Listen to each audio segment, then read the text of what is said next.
If this is your first time to the channel, practice sessions, slow speed maneuvers, making you confident, making you be the boss of your motorcycle, meaning you're not going to be intimidated by it at slow speeds. That's the primary focus of this channel. But I also do product reviews and installs and really anything that I want to share with you guys. If I think it's going to be beneficial to you, I'm going to share it with you. Or if I just want to share it with you, you know, because you guys are my family at this point and I love all of you guys.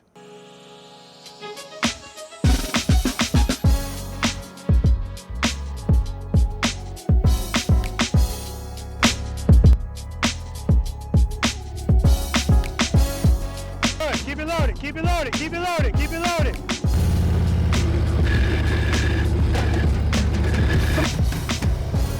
Very nice, I'm looking at the camera.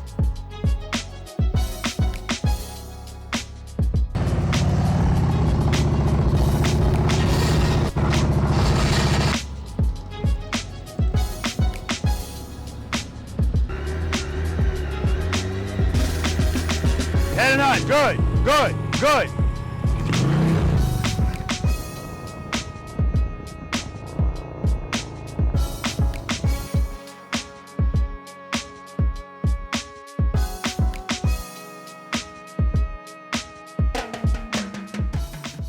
Preloaders, V.I.Preloaders, welcome back to the channel, guys. Always a pleasure to have you guys here with me, and you know this by now, or at least you should.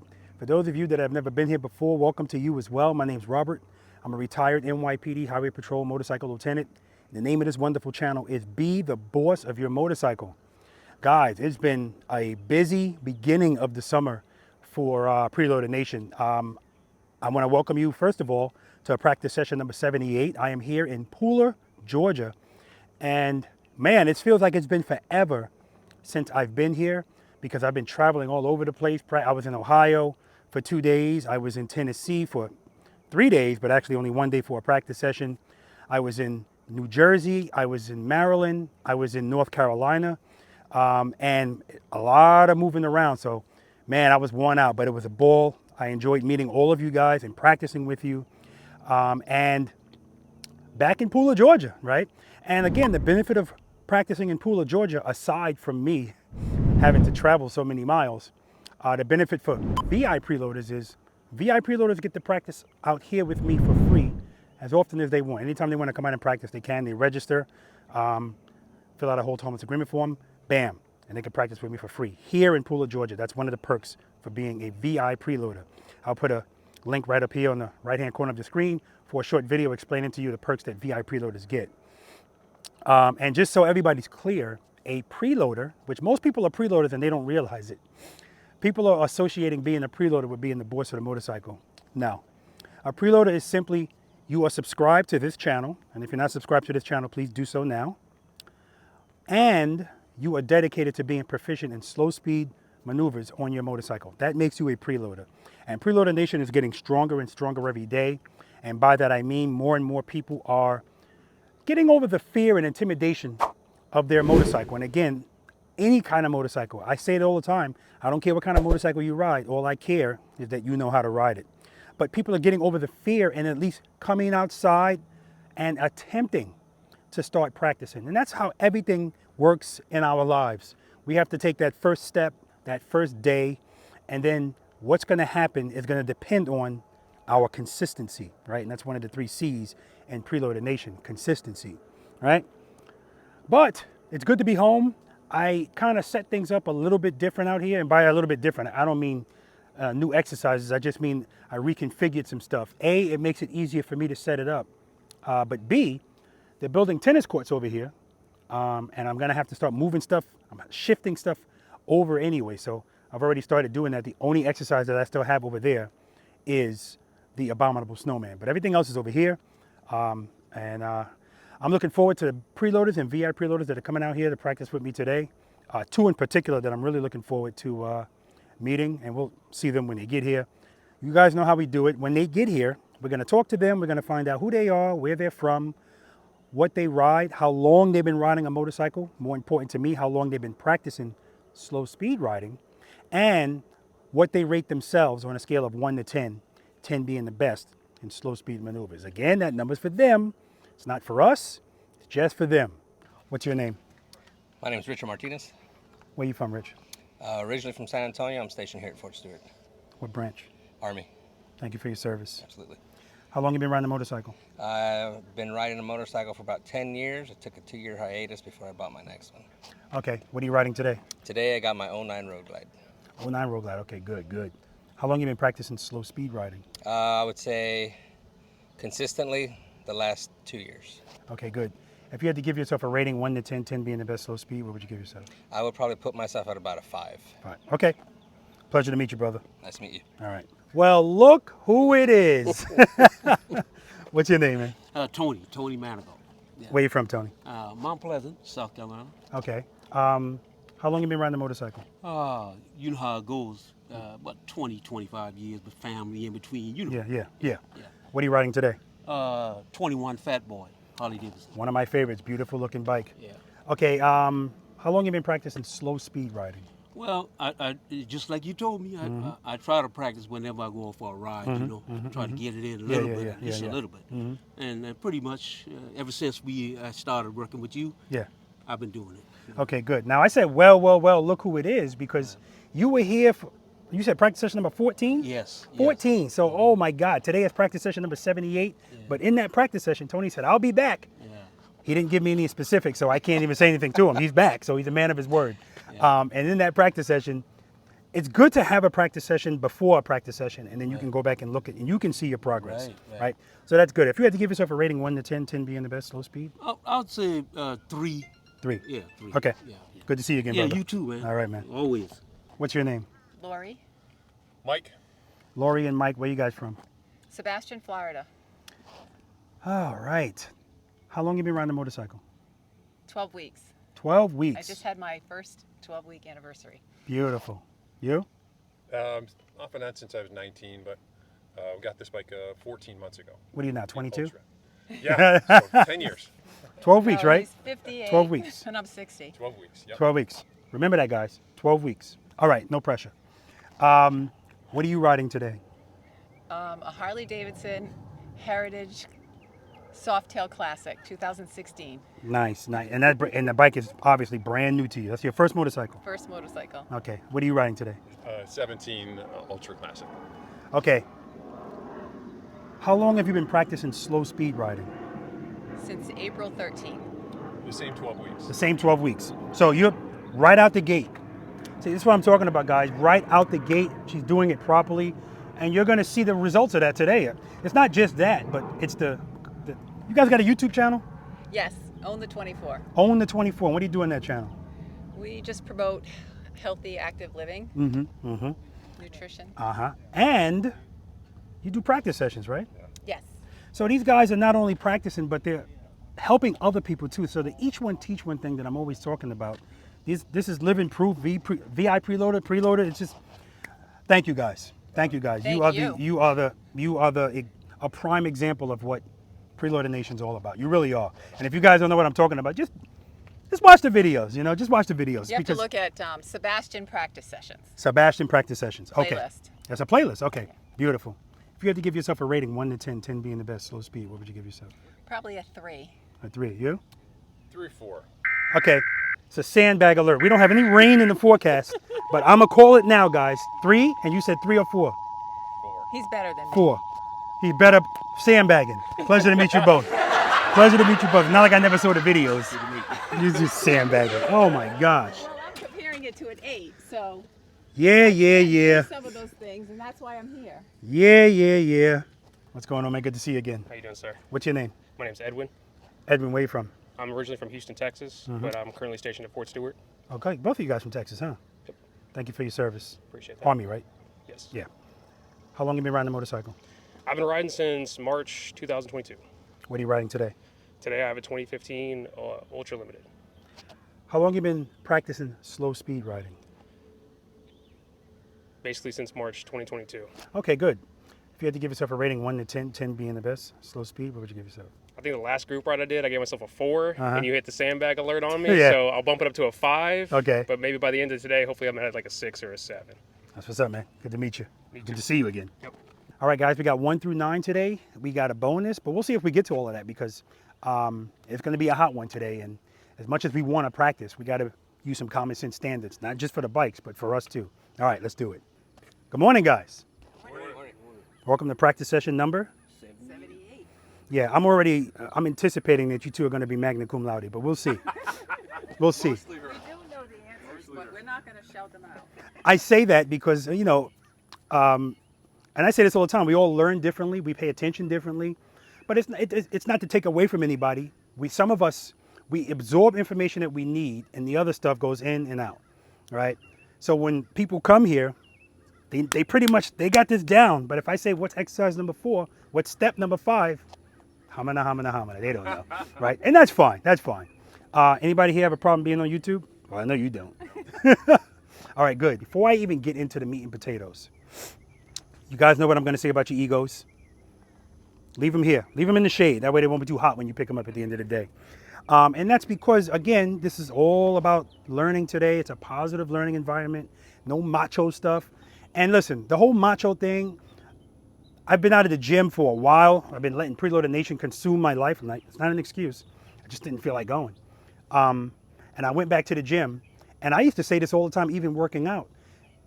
A lot of the gyms I go to, they have key holders at the front. So you can take your keys off, put it, I don't know why people, I would never do that.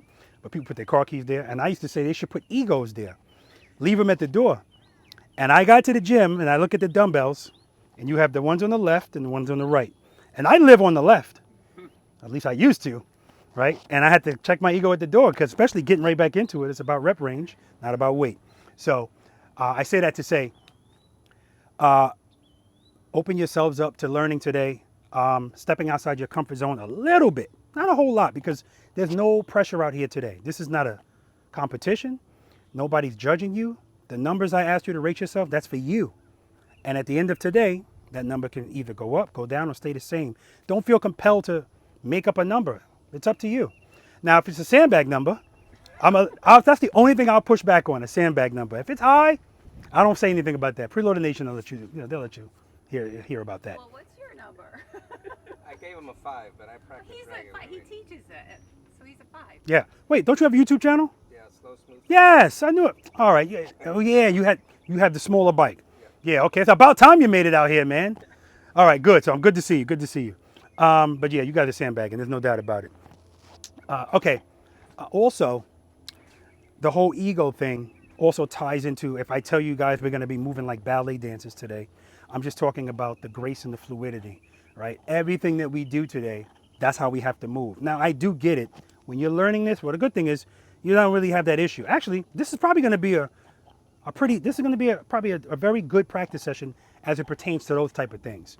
Because usually when you're trying to figure this stuff out, it's very difficult to be graceful because you're panicking. And when you panic, you do things herky-jerky. All right, we're not going to do anything herky-jerky today. Everything is nice and smooth. Small increments of movements is all we need to do, as long as we do them as soon as we need to do them. All right? Talking about with your clutch, with your throttle, and with your rear brake. Okay? All right. At any time today, if you guys have questions, please ask them. All right? Because even if you think it's a stupid question, somebody that doesn't have the benefit of being here, they're going to be happy that you asked that question because they can't ask the question. Right? And keep in mind that there's a lot of people watching these videos. And people see themselves in all of you for whatever reason. It's going to be a guy out there that's 6'something", 6'9", like this guy. And that's what's going to make them pay attention to him because he can live vicariously through him, or they can relate in certain things, just like somebody really short will look at somebody short and go, oh, okay. It could be anything. So just keep that in mind. And that's why I want you to ask questions. It's an each one teach one environment. So if you know something, share it. Whether you, even with me, of course, I'll never claim to know everything, right? Because I don't. Clear? Questions? Good. Practice. Why do you practice? To get better, to get, make my skills better. Okay. Up the skills, yeah. Why do you practice? I love it. There you I go. love being out on the pavement. Love it. Not laying down. Not laying down. Yeah. Why do you practice? I do enjoy the slow speed maneuvers and actually hitting good U-turns and Mm-hmm. everything. I like controlling the bike. How about you, 12 weeks? I like being the boss of my bike. There you go. Not dying on the road and not being petrified. There you go. traffic. Thanks again for the support with the shirts, guys. I appreciate it. And all you guys that are subscribed and V.I.Preloaders, I appreciate that. Why do you practice? To increase my options. Yes. See, I knew it. Now, of course, now Lori, what she said is the umbrella. It encompasses all of this stuff. But all of these answers are correct. We want to be the boss of the motorcycle. We want to get better. It's fun. But his fun, I know it's not the main reason he's doing it. He just told me one reason. But the beauty of it is, I don't care why people practice, as long as they practice, because you're still going to get the same things out of it. And options. Oh my gosh, options, options, options. Well, you didn't get up to North Carolina yet, but I was talking to all of the people, and I'm on my motorcycle, and my motorcycle is right here, and their motorcycles are right there. And I finish my spiel, and I go, okay, let's head over there. And then I go, wait a minute. Now, how am I going to get out of this? Now, so that's what I mean when I say it's not always about uh-oh moments. Sometimes it's just something simple that if you don't have this skill, it's not even going to occur to you to do it. You're going to either duck walk, you're going to back, you're going to do something. And all I did was turn my handlebars, and I went. So, options, right? So, good. We're all on the same page. Do we all understand what keeps our motorcycles up at slow speeds? Yes. Yeah, speed. Oh, he didn't say that. I mean, you're not. Hold up. I wanted to say power. Yes. That's what I meant. I know what you meant. Did I say at slow speeds? Was that in my question? I did. Okay, because sometimes I screw up the wording of the question. So, all right, yes. Not speed, power. That's what we need. We don't need a lot of it either. So when I say we have small increments of movements, because, you know, a lot of the times when I do these sessions, if I ask somebody what keeps the bike up at slow speeds, pretty much everybody knows the answer. But knowing it and applying it are two different things. And that's why we have to practice, because practice also gives us muscle memory. Period. Muscle memory. So if we need power, if the bike is ever falling, well, what do we need to do? Just let the clutch up. That's right. What about the throttle? Yeah. Well, if you a preloader already. There we go, man. That's what I'm talking about. Speaking of that, let's go over the steps. I should have did that first. I'm not going to ask you guys because why waste time? Today, guys, I want you to follow first 5 steps. Please follow them, even if you don't think you need to follow them. I also want you to know I'm not trying to reinvent the wheel out here. So if you're doing something that works for you already, do it. But if I see that you're doing something that could be a potential problem, I'll introduce something to you, and then it's up to you. But I do get it. If something's already working for you and it's in your system, I'm not talking about duck walking. We're not doing that today, right? And I'm serious, we're not doing that 1 foot or 2. Let's get that out right now. Front brake grabs. If you grab that front brake in a slow speed maneuver, I'm not talking about riding across the parking lot. That's a 10 push-up penalty. It's voluntary. Don't worry about it. Tony will do it for you. And if you put a foot down, I swear I want to raise this to 50 push-ups. I do, man, because it's how we get hurt. It's the main way we get hurt. It's putting our feet down. And all of us are riding pretty big motorcycles, right? Now, if somebody's coming from a smaller motorcycle and they put their foot out as they're making a higher speed turn, that's something, because they're riding dirt bikes, and all right, that's different.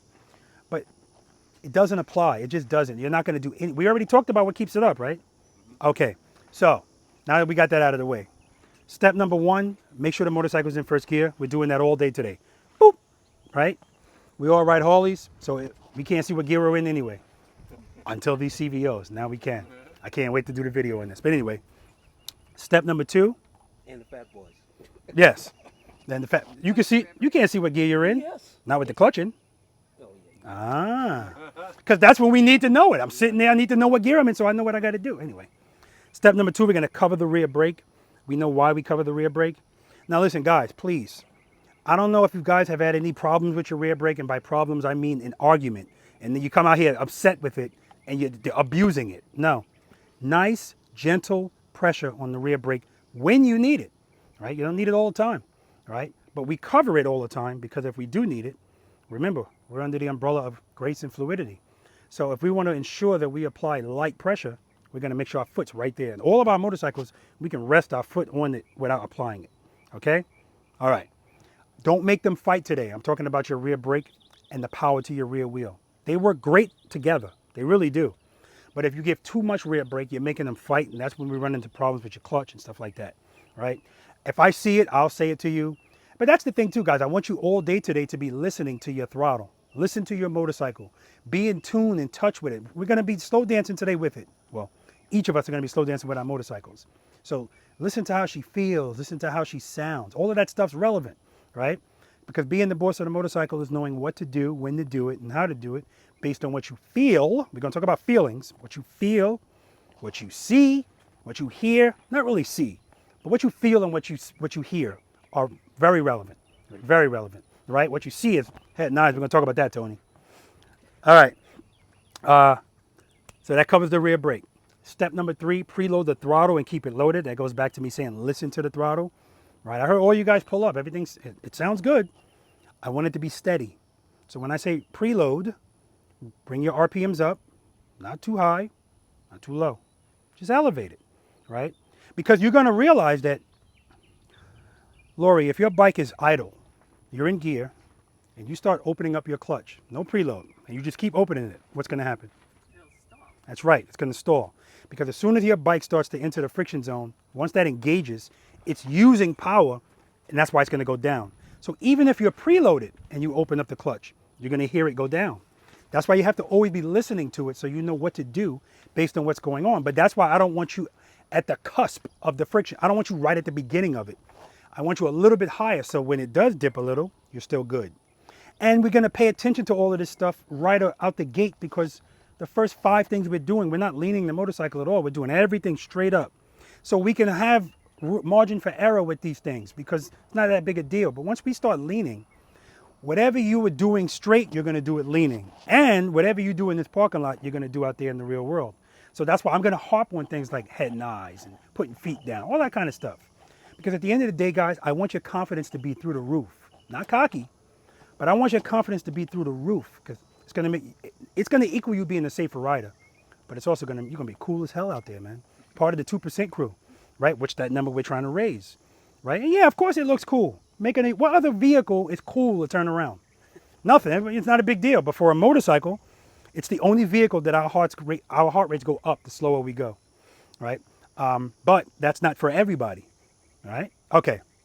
So preload and keep it loaded. That's the most important part, and keep it loaded. Okay? All right.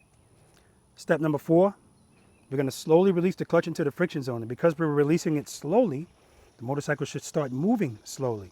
All right? And then step number 5, as soon as the bike moves, pick up your left foot. Why are we not picking up our right foot? That's right. Covering the rear brake. Always covering the rear brake out here. Always, always, always. For the most part. I hate to say always and never. So we're covering the rear brake. Okay? All right. So the first thing we're going to do, guys, is short starts and stops. And it's ridiculous to me how I didn't recognize this a long time ago, how important that exercise is. Just starting and stopping the motorcycle smoothly. And that's the goal today, guys. Every time you stop your motorcycle today and from here on out, I want your foot coming down like this, bing, or like that. That's your goal. Now, it's not going to happen every time. We're still on 2 wheels. But it should be far and few between because stopping your motorcycle smoothly is you being in full control. What's the 3 C's of Preloader Nation? Put me on the spot. Help him out. You put me on The Army's checked out. Yeah. Hold on, before I go to you guys. Yeah. Tony, look. Go ahead. Confidence, control, and consistency. Yes. Confidence, Last night. control, and consistency. Right? I've been studying for 12 weeks. Literally. That's good. Confidence, of course, that's always first because everything follows that. Control is what I'm referring to. You stopping your motorcycle slowly, you taking off slowly. We're doing everything slow today. It's so funny how I'll come out here and I'll see somebody struggling, and between exercises, they're flying across the parking lot. We're not here to ride fast. You already know how to do that. We're here to go slow, so challenge yourself, okay? And the last one is consistency, and that covers a few things. One of them is your head and your eyes. When you look, consistently look. Preloading, keeping it loaded is being consistent. But the biggest thing is practicing consistently and having a frame of mind of practice. Because do I need cones to practice all the time? No. But if every time I leave my house, I say to myself, okay, I have to make a right turn, I'm consciously practicing so it counts. Trust me, it counts.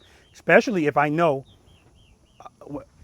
maybe at the beginning when I would make a right turn, I'm almost mowing my neighbor's lawn. Right? So I'm looking at how close I am and looking at my progress, all right?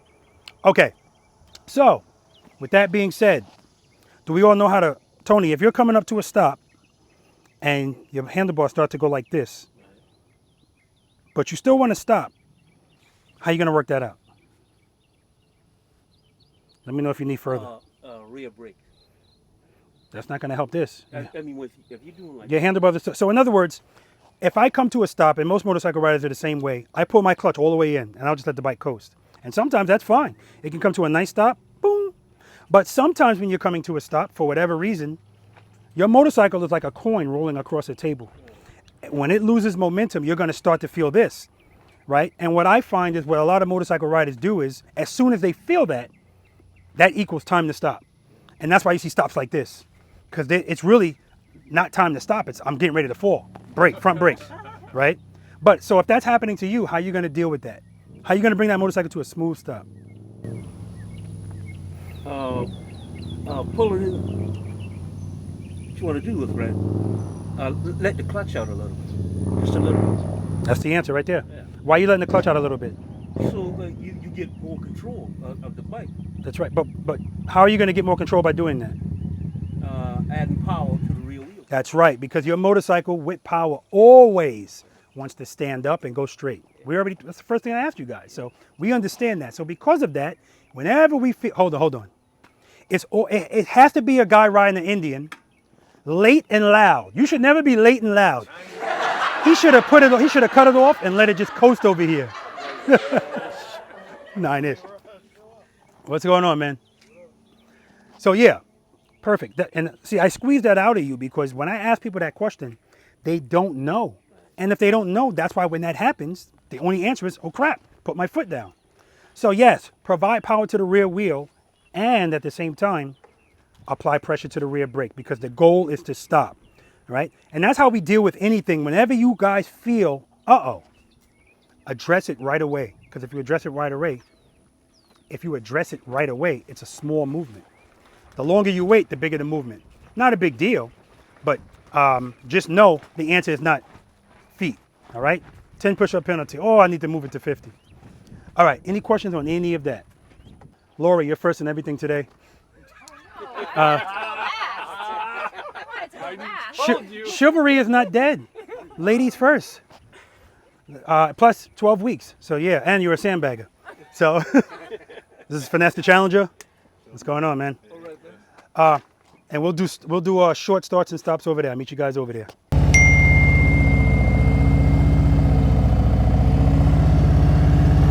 Short starts and stops. Head and eye, straight ahead. Friction zone, rear brake, bing. Foot up. Friction zone. Foot down, nice and easy. Don't make that front tire past the cone. Stop right at the cone, head and eye, straight ahead, Lori.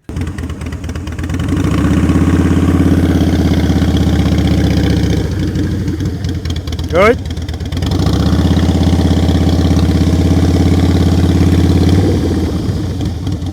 Good.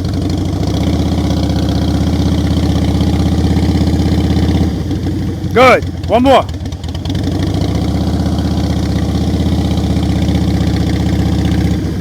Excellent, Lori. Excellent.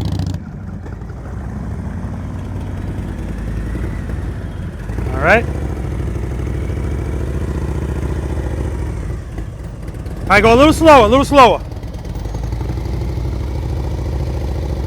Good. That's what I want to see.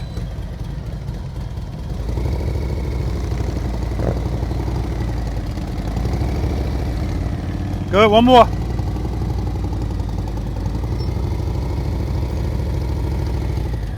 All right, you can park back over there.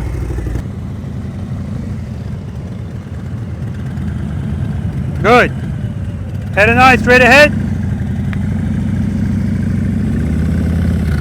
Take off a little slower.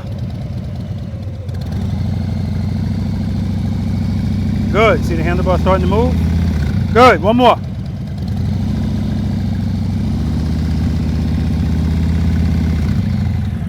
Good job, man.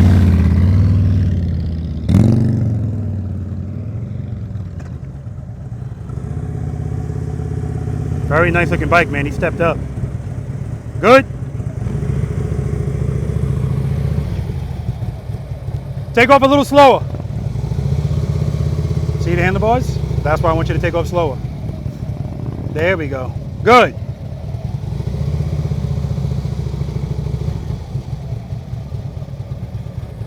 Excellent, man. Excellent. Good job. That's what I want to see. I want to see the handlebars start to move, and I want them to work it out. That's exactly what he did. All right. All right, Rich, take off a little bit slower.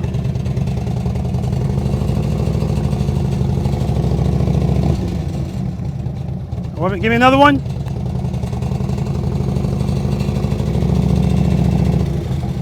All right, nice and easy. At the end of the brake, your foot's going like this and your suspension's going like that. Nice and easy.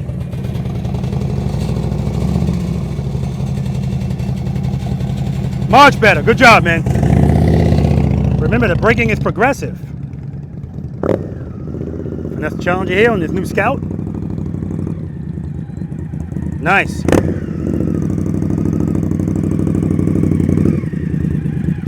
Good. There's the preload. Now listen. He's off the throttle. Boom. One more. Good job, man. And that Scout sounds good. He put tire performance on it. And that's going to make any motorcycle sound better. And that just sounds mean. And so listen, guys, this exercise, as important as it is, this is why when people ask me sometimes for an answer, it's not going to always be the same answer because everything's going to depend on what's going on. And that's what I'm going to talk about with them. That exercise is an equivalent of when I watch you guys pull up. The only difference is when you pull up, I get to see a little bit more because you're turning and stuff like that. But I always stand on the right side. I don't know if you noticed that. Because I'm always looking at your foot on the rear brake, amongst other things. So Rich, right? So when Rich was moving, I'm watching his foot. His foot is like this. That's his brake. This, that. Nothing in between. And that's what I mean when I say the braking process is a progressive process. Like, and a lot of people, it's no brake, brake, nothing in between. And that's why your stop is like this. But as soon as I pointed it out to him, I saw his foot like this, and then I saw his foot go like that. And now, as a result, his stop was like this. Like, your fork shouldn't be doing this when you stop, right? That's if it's like something happened and this is a scenario of it's a stop sign. You know you're going to stop there. It's not a surprise. So everything should be nice and smooth. You guys look really good. Really good. And Tony, actually, Rich, to it first. You to it first. You to it first. Started out a little too fast. And when I told him slow down, and I told you slow down, and I told you slow down, and I told you slow down, immediately, as soon as you start to move, your handlebars went like this. And that's what I want to see. I want to see that, and I want you to work it out, which you all did. Like you did it, and you were all the way over here, but he stayed with it. Bing! That's how he came to a stop. Because at the end of the day, he felt it. You all felt it, and then you did something about it. You didn't just do that. You just opened up the clutch a little bit, still covering the rear brake. You actually had your foot. It looks like it was off of it, but it could have been a piece of it on it. So maybe that's how you ride. You keep like a little corner of your foot on it. Okay, good. So you're making sure you're not putting too much pressure on it. Outstanding. Ah, this is going to be a breeze. Speaking of breeze, the breeze feels good. All right, any questions on that? Outstanding. The bags are just piling up on you two. I just want you to know. I'm talking about the sandbags. All right, first exercise, exercise number 1, we're going to do stops and starts. Now, in this exercise, I can't emphasize this enough. This is not emergency braking. Every time I say this, somebody flies at me 100 miles an hour. But here's the funny thing. When I was in North Carolina, his name escapes me at the moment, but he not only did he come at me at a high rate of speed, but when he stopped, bing, no compression. See, because the whole stopping thing, it's a coordination thing, right? You got to kind of do things the right time and in the right order. And that's what's happening when you see people, they're not coordinated. They on top of the fact that they really don't know how to stop the motorcycle smoothly because they don't know how to ride in the friction zone. Oh my God. I love living in the friction zone, man. I live in the friction zone, man. It's a good place to live, but don't get crazy in there, all right? Don't get crazy in there. All right, so what I want you guys to do, you guys are gonna be down here. I'm gonna be down here. You're gonna ride toward me. I want you to go up to second gear, right? And the only reason I want you to do that is because I want you to be accustomed to when you're stopping, downshift, initially, you could be on the front brake because whatever speed you're going, it's going to be more than 10 miles per hour. Front brake or both brakes, however you want to do it. But right before the end of that stop, transition off of the front brake, finish it off with the rear brake only. Your rear brake is your stopper. It's your stopper, your finisher, right? It's going to smooth everything out. That's how you're going to finish off that stop. Robert, what speed should I be at to do that? I don't give a crap.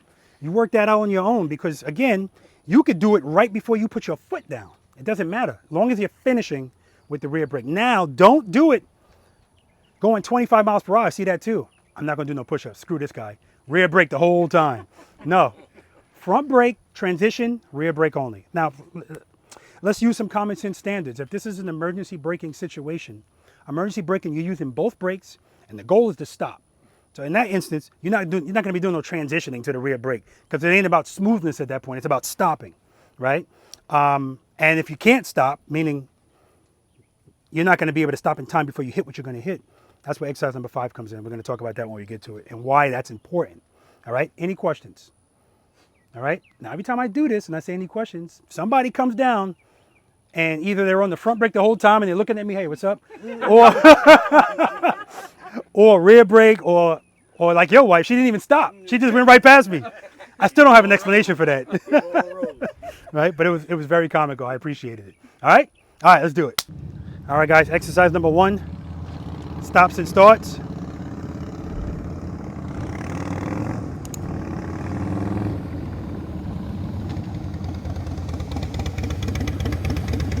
Beautiful. All right, 1 foot up, very good.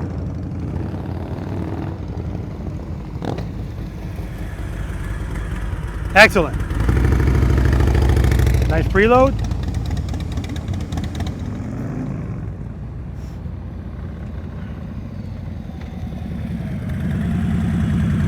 Did you use the front brake at all? Well, front brake, transition to the rear. Do it again, man. Cover the rear brake. I told you guys, it's always somebody that's, I say, you got it? Yeah, I got it. And the next thing you know, he's the rear brake the whole time. Front brake, good. He's off the front brake, rear brake. Beautiful, man. Beautiful. Nice preload.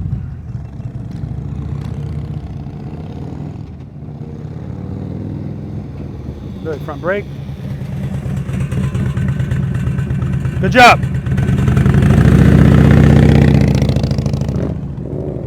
But it's the same thing, guys. Everybody's speeding at me. Look at this.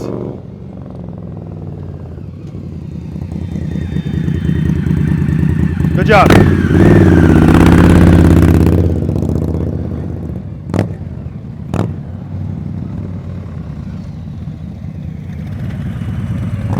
Good job. Oh! He's going to be that guy. And we're going to talk about it. He's going to be that guy. All right. Tony's going to be that guy. Tony's going to be that guy. I said to you guys, correct me if I'm wrong. Anybody got any questions? Everybody understand what we're doing? Front brake, transition to the rear. Tony, rear brake the whole time. Your bike's on, Rich. Then he does it correctly. Outstanding. Takes off, feet behind him like this. So sometimes I feel like I'm being punked. I think that's what Tony's doing. I appreciate it. He's making sure I'm on my toes and I'm paying attention. I'm not going to take for granted, all right, you guys are cool. I'm just going to look away. But here's the other thing that's funny. Everybody did what I didn't want you to do, which is come at me at a high rate of speed. Like I'm a stop sign. I mean, we don't normally accelerate hard to a stop sign. This is supposed to simulate you're already riding and you're slowing down to stop at that stop sign. But I don't even care about that because every single stop was smooth. Every single stop. All the applications of the brake, smooth. Everybody's foot came down. Bing! So, outstanding. I kind of figured this was going to happen today too, man. And man, you look badass on that bike, man. I'm glad you, the other bike was cute, but, you know. it was cute, but based on his riding ability and everything else, and the fact that he's in the Army, that bike was beneath him. That's not to say anything about anybody else that rides. What was it, Dyna, right? Yeah. All right. Yeah, you remember that? It was adorable, right? But now, I mean, but he looks really good on it. He looks really good. I got to move on. I think your sports is fine because at the end of the day, I've seen your videos. And at the end of the day, if you're riding like that, nobody can say nothing to you. Because it doesn't matter the size of the bike. If you get a small bike, if somebody doesn't know what they're doing, they're still going to be duck walking it. They're going to be low confidence. So that's what it's all about, man. Any questions on that? Outstanding. Moving on, guys. And some of you guys are kind of already doing it anyway, but we're going to do exercise number 2, the slow ride, right? This is going to prep us for the slow race that we're going to do later on if we get to it, which I think we will. We're pretty motivated. So in this exercise, guys, the purpose is, remember I told you start out slow and you started going like this? That's what I want, but now I want it for a little bit of a distance. It's not going to be long, right? But the purpose of this exercise is I need you to be comfortable riding slowly in the friction zone or in and out of the friction zone, however you want to do it, right? 3 ways you can do this. You can follow the first 5 steps, slowly release the clutch as soon as your bike starts to move, and you feel like it's okay, pull the clutch in, momentum, and as soon as you feel like that momentum is going to run out, open the clutch, close it back. You can do it that way, always covering the rear brake. Doesn't mean you have to use it. In that instance, you probably don't have to use it unless one time you open the clutch up a little bit too much, because I'm going to be walking aside you and I don't want you to pass me, right? Now, if you watch these guys' videos, I think it's comical because they walk aside people, but he's 6'9" and she's 6'2", so those are long-ass steps like that, right? I'm not going to be walking very slow. I'm not trying, but I'm not going to be I'm going to walk at a normal pace for me, right? I want you to keep your head and your eyes straight ahead. And when I tell you to stop, I want you to come to a smooth stop because I'm going to tell you to stop, okay? You guys are going to go down where you were for the last exercise, Lori, and I'm going to be standing over here. I want you to ride to me, not at slow race, not at slow ride. Ride to me normally, come to a stop. We're always practicing stopping smoothly because it's something we can't get away from. We have to do it no matter what we ride. So we should be almost experts at stopping smoothly. Then when I say, are you ready? We're going to do a nice slow ride. And when you're finished, park right back there. Questions? Tony, questions? All right, let's do it. All right, guys, exercise number 2, slow ride. So Lori's going to ride up to me, come to a smooth stop. We're always practicing stopping smoothly.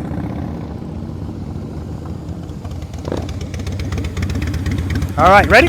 Let's do it.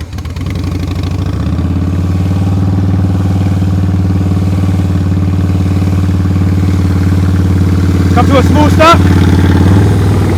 A smooth stop, not an emergency stop. You're good. Park right there. And the beauty about this, guys, is me telling them all to park there. I know everybody's going to park nice and easy. Nobody's going to be stressed out about it because everybody's confident.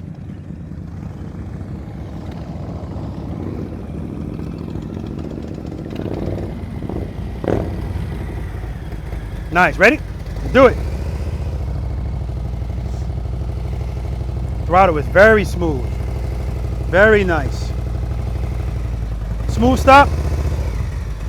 Excellent. Just excellent. Sandbagging like a mother.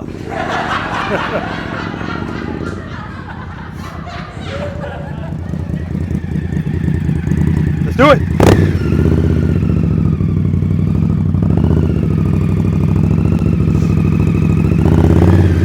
Come to a smooth stop. Good job. Tab performance. Finesse is practicing for later.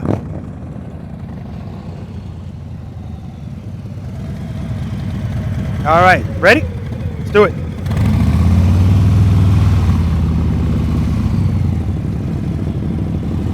Good, good. Come to a smooth stop. A smooth stop. Yeah, you can park. He felt falling and that meant time to put the foot down. Nope. Because when I say come to a smooth stop, if you're not ready to stop yet, and you don't have to stop, straighten that bike out first before you put your foot down.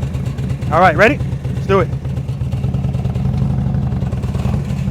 Easy, easy with that rear brake. Come to a smooth stop. Good job, Rich.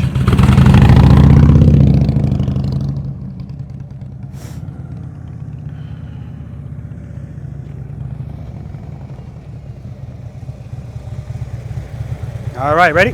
Let's do it. Good. Very good. Throttle not too high, not too low. Head and eye straight ahead. Come to a smooth stop. Good job, man. All right, guys, we're gonna talk about what happened with Rich, and then we're gonna move on to exercise number 3, trust and believe. Great job. I'm not surprised. Rich, what happened to you when you started out, and then all of a sudden your bike went like that? Jamming on the brake. I didn't have enough preload on the throttle. Well, yeah. So the preload wasn't the issue. The issue was when you started out, your foot was off of the rear brake. See, I love seeing stuff like that. And if I ever point something out, I'm never like trying to point out your flaws. It's not like a got you thing. But that's going to help other people, including the person that did it. It's because it reinforces the first 5 steps. If he's covering the rear brake, when he felt that uh-oh moment, he could have applied gentle pressure.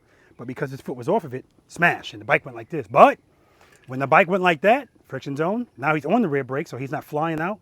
So that's why that rear brake is I told you it's going to help us with finishing. It's also the corrector. It's going to correct something. We're not robots. Sometimes we're going to make mistakes. Open the clutch. We open the clutch up too much. Sometimes that's going to happen, right? But that's why that's always there. I noticed that you are hovering. No, Rich, you were doing that too. You're hovering your foot over the brake. You can rest your foot on it. It's not gonna. I guarantee if you sit on your bike right now, turn it on and just rest your foot on it, the brake light's not going to come on, right? Because if you're doing this, you're just heating this up, right? Unnecessarily. I want you to be relaxed. Just relax, all right? Don't worry about it. Questions? All right. This is what Tony was waiting for all day today. Trust and believe. Everybody's familiar with trust and believe? Yeah. Is there anybody here who does not trust and believe that as long as you provide sufficient power to the rear wheel, everything's going to be okay? So everybody here trust it. Outstanding. I usually say when people say that, you're full of shit, but I have faith in you guys. Right? This is a different breed of... Okay, see, okay, good. So it's already changing. Okay. But she's a sandbagger, so I got to take everything she says with a grain of salt. So, all right, so yeah, in this exercise, actually, I got to be on the bike to... No, I don't. I'll be on the bike for the demonstration. But you guys know it's 5 steps to this. What's always step number 1, Tony? Cover the rear brake. Oh, preload. No. Start stretching, man. Huh? Start stretching. First gear. Make sure the motorcycle's in first gear. It's always step number 1. Always step. And the funny thing about that is, I always laugh because it's really not that kind of environment. But when I ask people these questions, and I just point at them, even if they know it, it goes right out of their head. Yeah. So just so you know, I do it now for entertainment purposes. Yeah, so we're gonna cover we're gonna make sure the motorcycle's in first gear. We're gonna cover the rear brake. We're gonna preload the throttle and keep it loaded. Right, everybody's fine with that. So now step number 4 is involving the clutch again, but now I want you guys to open up the clutch a little bit. So you see, once you see the motorcycle starting to move, pull it back in right before that. So I don't want you in the friction zone for this. I want you right before it. Step number 5, you're gonna pick up your foot. I don't want the bike moving at all. So when you're doing this exercise, I'm looking at your foot and the front wheel at the same time. And if I see that front wheel just move a little bit, I'm gonna say you're moving. But see, this is also about being situationally aware. Like if I'm telling you, I don't want this bike to move at all, and the bike's moving, you're just checked out, right? You're so into whatever the hell you're into. Because for some reason, this exercise, it messes with people. And if you really think about it, it's not that, what's gonna happen, right? What's gonna happen? But the feeling of falling is a feeling of not being in control. So I told you I was going to talk to you about feelings, right? And that's why you have to tie an emotion to something if you really want somebody to remember it. Mad, sad, glad, in this case, fear. So I understand the discomfort, but that's why we have to practice, because when we feel that, I'm not saying the feeling's going to go away, but your reaction to the feeling is what's going to change. Because I still get pucker effects. I'm like, oh, but as soon as I feel it, I do that. I don't care if I do it and I open it a lot, more than I wanted it to. It's going to be okay. If I don't do it enough, that's when it's going to be a problem. All right? Okay. Any questions? Okay, please keep this in mind. The purpose of this exercise is to reprogram your brain to associate falling, the feeling of falling, with this, not this. It's not, the purpose of this exercise is not to see how long you can balance the bike once you pick your foot up. So if you pick up your foot and as soon as you pick your foot up, you put the other foot down, that's the exercise. As soon as you felt that falling, you should have opened up the clutch, right? And again, address it as soon as you feel it. Feel it. don't just pick up your foot and open the clutch. You have to feel the falling. It's the only way this is going to work, right? And this is an exercise that I want you to practice on your own in a controlled environment. Don't do it at light. You know, you could, but that's not a big deal because sometimes we do it and don't even realize we're doing it, right? Well, we do. I'm sure we do, because I get the question all the time, when does this come in? When does this ever come in? All the time. Anytime you say, uh-oh, and put a foot down, that was it. It should have come in, all right? Anybody need a demo? No? Yes? Well, I'm going to do it for the camera. You guys can stay right here. Step number one, make sure the motorcycle's in first gear. And right now, I can see I'm in neutral. So, first gear, cover the rear brake. I'm going to preload my throttle. Open up my clutch a little bit to see where the friction zone bites. There it is. I'm going to pull it right before it. My throttle's good. Head and eye straight ahead. Pick up my foot as soon as I feel falling. Open up the clutch. Come to a smooth stop. That's the exercise. All right, let's do it. So I think it was Tony. That's all right. Come to a smooth stop. And as soon as he heard stop, he went like that, right? So when I say come to a smooth stop today, guys, smooth stop. Sometimes I might tell you to come to a smooth stop, but it's not the correct time for you to do that. Balance, whatever. Work it out.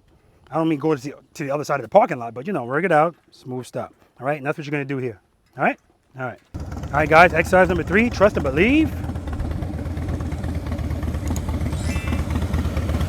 You know what you're doing? It's a rhetorical question. Yeah. All right, head and eye straight ahead, Lori.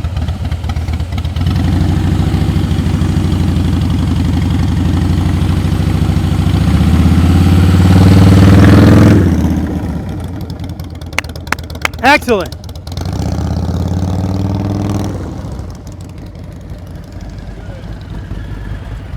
All right, you know what you're doing? It's a rhetorical question.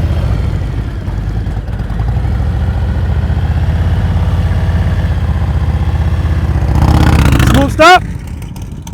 Nice. And that was one of those instances where he picked up his foot and the bike stood up for a while. But as soon as he felt it, he corrected it. You know, he addressed it. All right, let's do it, bud.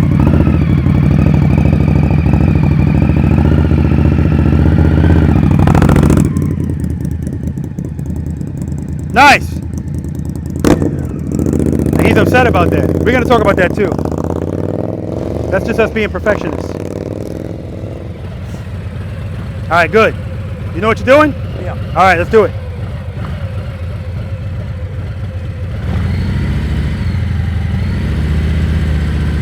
No, you're moving. I didn't move, man. Bike was moving. You watch the video later, you'll see. No, you're moving. Bike started moving and then you picked up your foot. I don't want the bike moving at all. Pick up that foot with the bike not moving.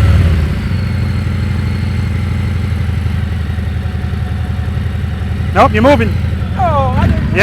Yep. Nope, you're moving. Do it again.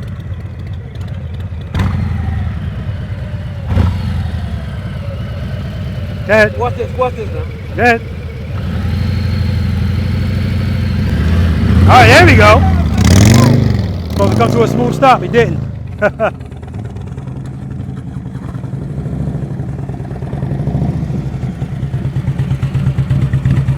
All right, so when you first came up to me, your whole bike, I heard it too, the whole bike is shaking because the RPMs are low. All right? Just make sure you listen to it. You know what you're doing here? All right, let's do it. Don't forget to come to a smooth stop. No, good.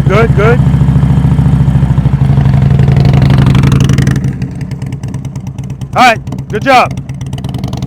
The real lights on this bike are interesting.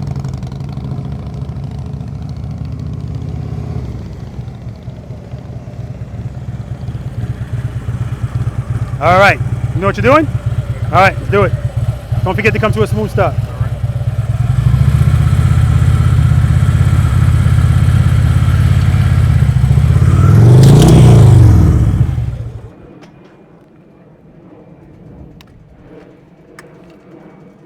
All right, you said right hand here, left Yep. hand here. Mm-hmm. Push, pull, walk, everything at the same time.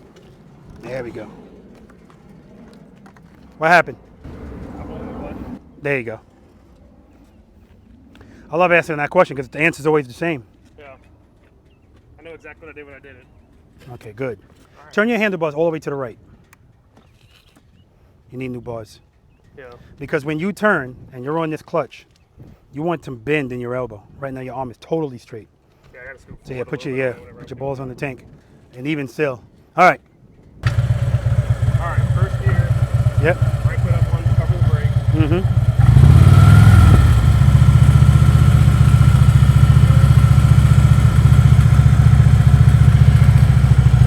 Smooth stop.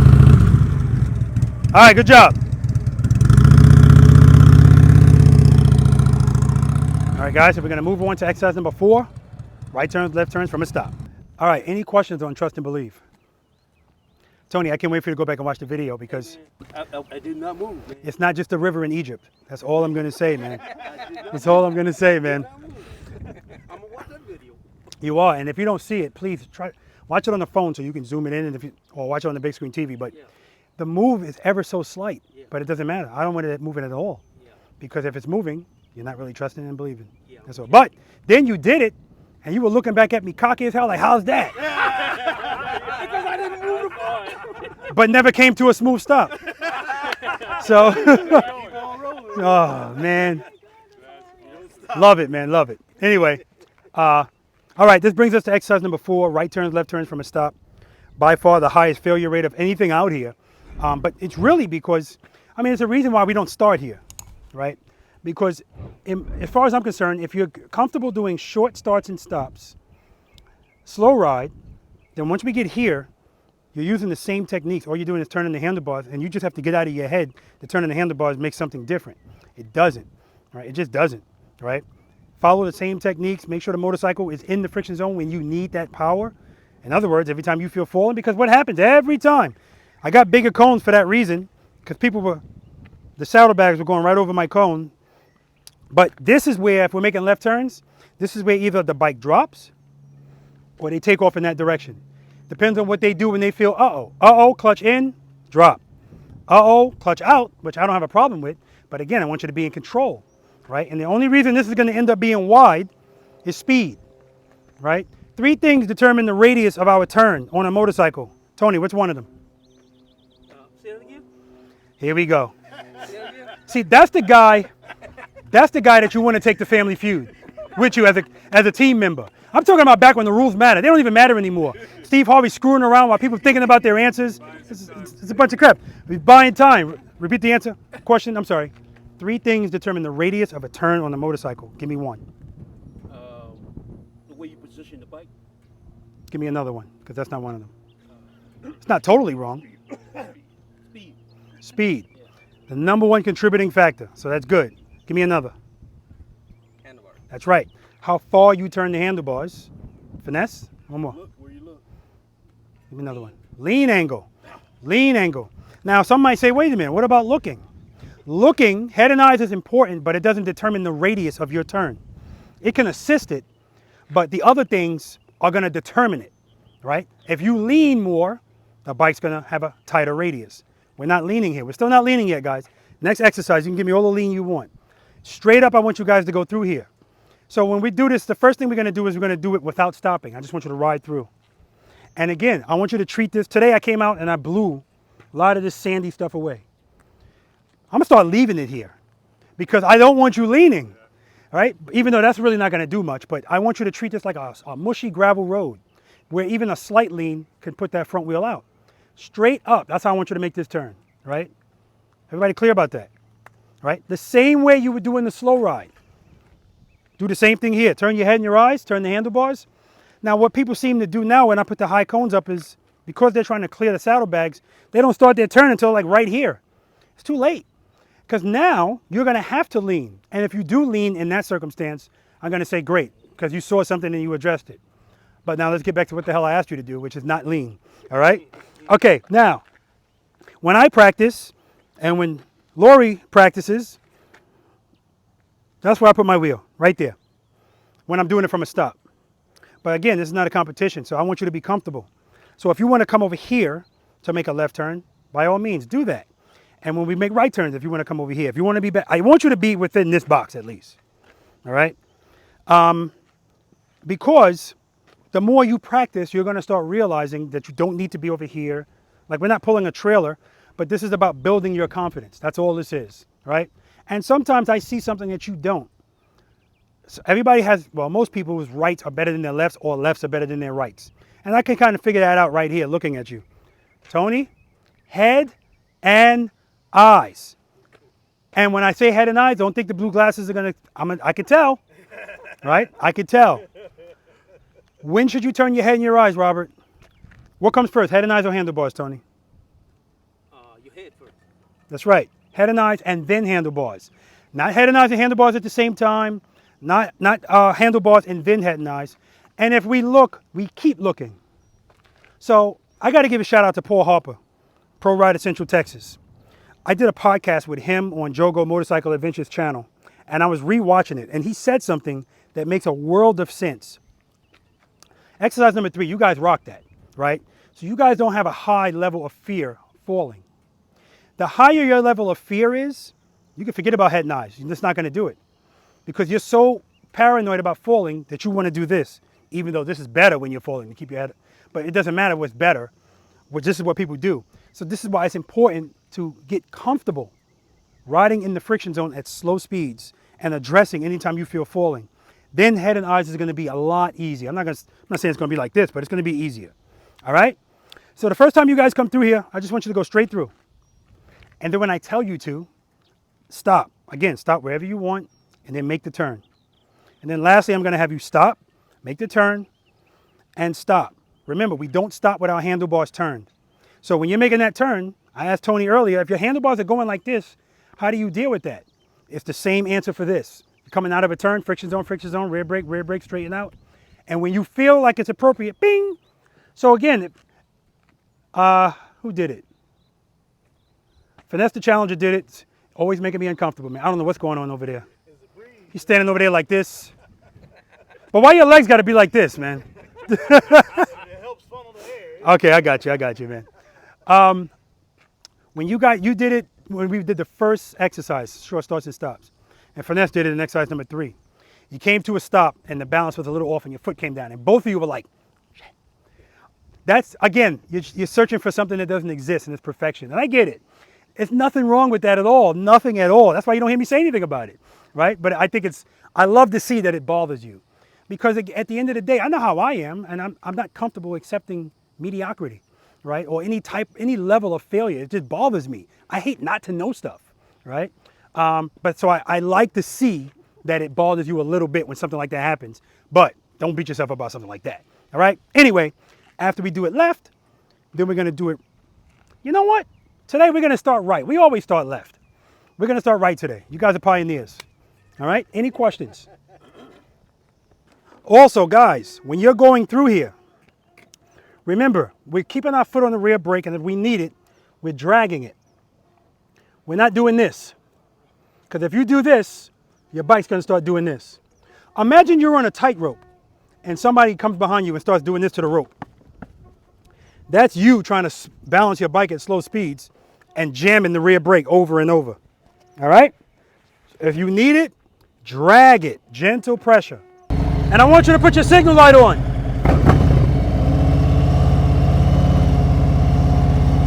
That nice?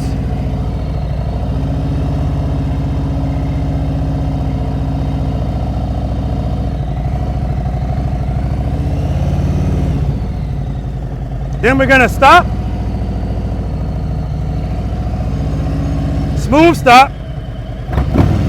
Head and eyes.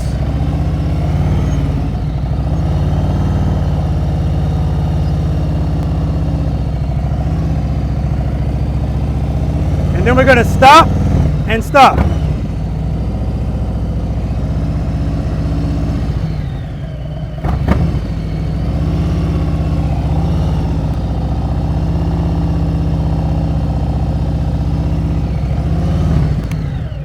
Ideally, this is where you want to be, the middle. If you're not in the middle, it's not a big deal, but that's your goal, all right? Because if you're in the middle, you pretty much made a 90-degree turn, right? And that's the goal. That's what you want to do, straight up.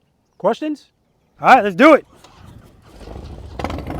All right, guys, we're starting from right this time first. I always do left first since the start. Today's the first time we're going right first.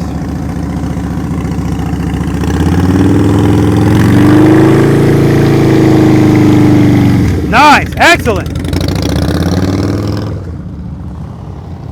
this. Excellent. Head nice. Look at my camera. Keep looking at it. Outstanding. Outstanding. Right in the middle. Cover that rear brake. Head nice. Look at the camera. Keep looking at it. Good. Keep looking at it. Keep it loaded. Good job, Tony. Good job.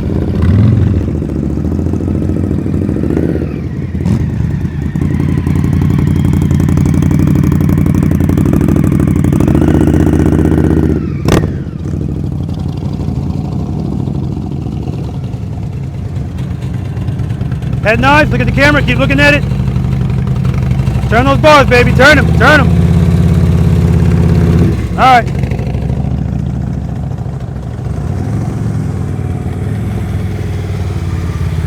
Good, good head and eyes. Excellent, man, excellent.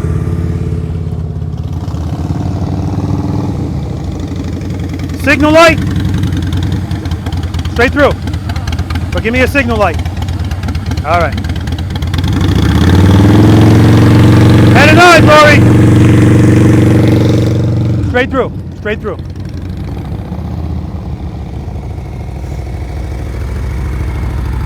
Good, good head and eyes. I'll take it, that's good, that's good. Only reason he leaned is because he went deep into the turn. He had to lean if he was going to stay in the exercise.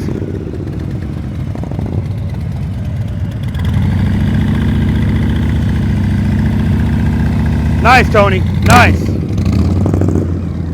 Straight through.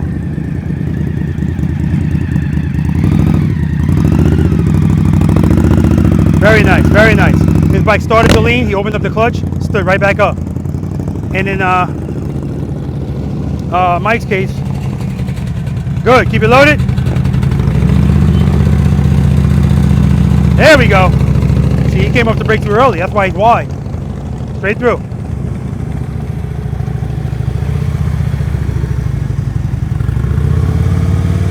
Excellent.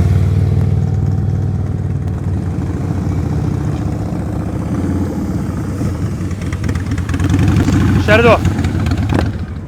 The last time you were going through, the bike leaned.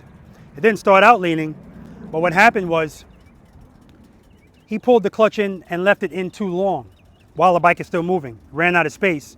So when he opened up the clutch, he had to lean to make the turn. What Finesse did, and this is what I'm talking about, it's a prime example of correcting something as soon as you feel it. He's making a turn, and he's like me. He's always trying to go, he's pushing the envelope. He's going as slow as possible. And I saw his bike getting ready to lean. And as quick as I saw it go like that. Because as soon as he felt it, he adjusted it. Not too much, where it pushes him straight. And Rich, the only reason you're almost at the reason you're at those outside cones is because you're changing stuff in the middle of that turn. So whenever you go to make this turn, especially if we're doing it without stopping, as you're approaching, whatever speed you're at, if it's appropriate, just stay at that speed. Wherever you are in the friction zone, stay there. We run into the problem when we start changing stuff around while we're in there. Now, if you need to change something, yes, change it. But it should be very few things you have to do, okay? And Rich, you're just not turning the handlebars enough. And if you do turn them, Rich, you're doing this too. I mean, Tony, you're doing this too. You're going like this. Your turn is still excellent, but when I say consistent, turn it, set it and forget it. Just keep it there. All right? All right. Guys, looking good though. Right turn, no stop. Just go straight, stop here, and then go straight through. Just so you know, fours don't stop here. I'm just saying. Fours stop like back there somewhere. Sandbagging. Head and eyes.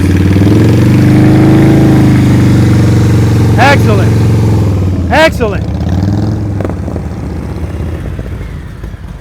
All right, right turn. And she stays in control the whole time. She doesn't get right here and then let out.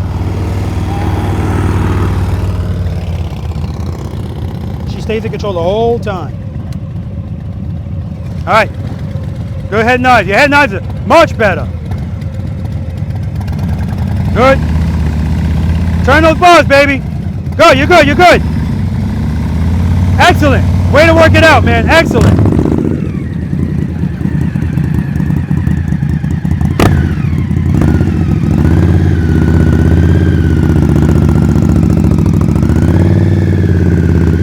Nice. Straight through, straight through.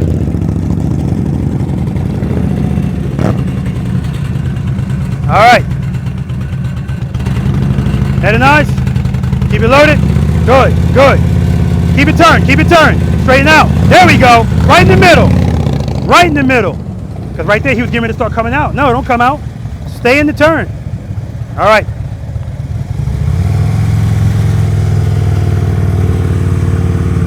All right, very good.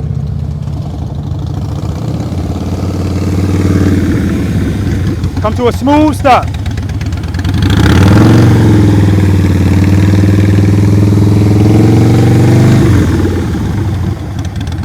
Give me another one. I got some lean there. And that's just because she started turning late. Smooth stop over here.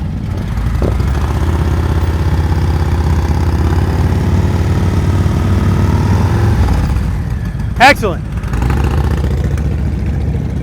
Smooth stop, Tony. Turn those bars. Turn them. Hold it there. Good.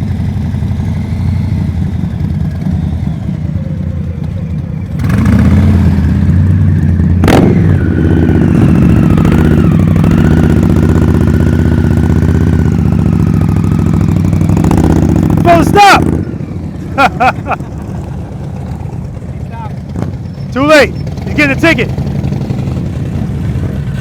That last turn was your best turn of the day. Because when you got to the end, you started to come out. I said, hold it. Put you right in the middle. Do that again. Hold that turn. Good. That's a balance thing. It happens. And look where you're starting from, man. So that's good. Confidence, baby. Good. Good. Good. You're good, you're good, you're good. Come to a stop. There you go.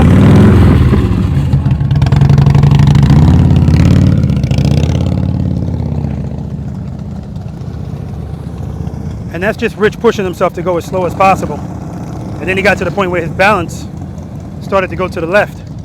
And he had it for a little while. Really, all he had to do was turn his handlebars to the right and the bike would have fell back that way. Come to a smooth stop. Smooth stop.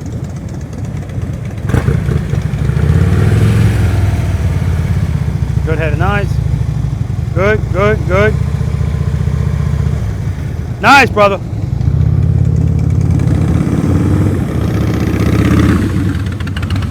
Easy on that stop, Lori. Nice and easy. Good.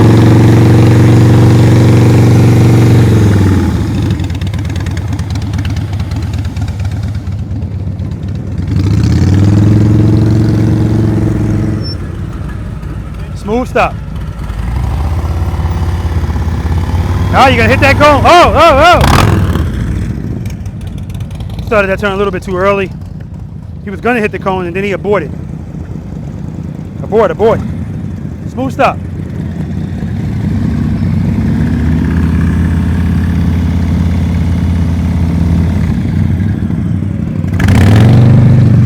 Smooth stop, smooth stop.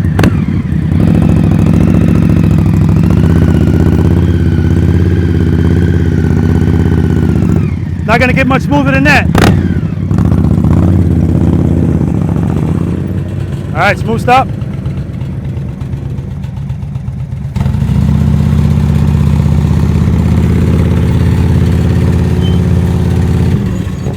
Very nice, man, very nice.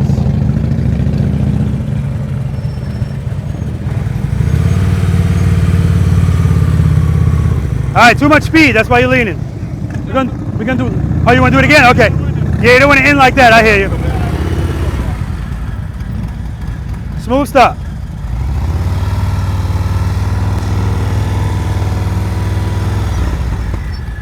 There we go.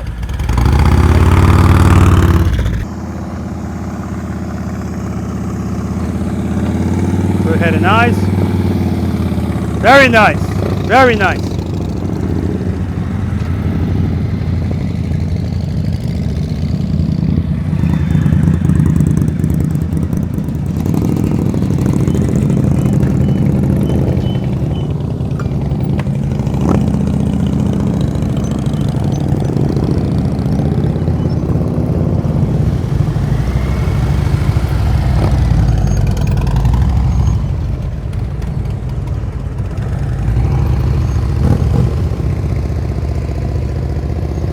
Nice correction.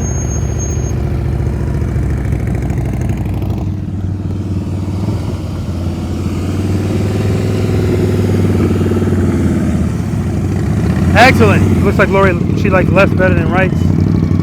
Or she's more comfortable with lefts more than rights. Nice finesse. Very nice.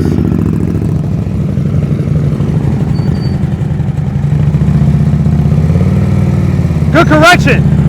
Situational awareness. He knew if he kept that handlebar turned that his bags were going to hit that cone. All right, little less speed, little less speed.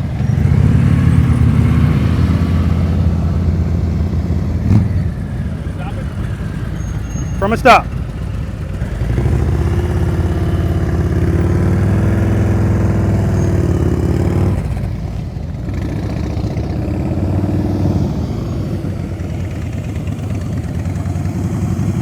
It looks like you like lefts better than rights. It looks like it.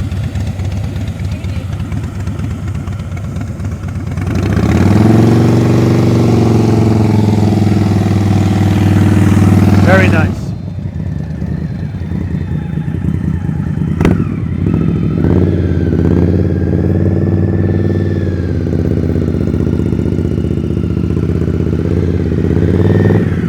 Nice.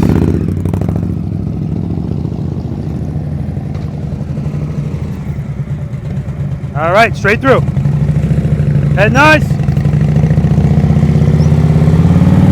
Nice. See how his bike is pop locking? Because he's jamming the brake. All right, good.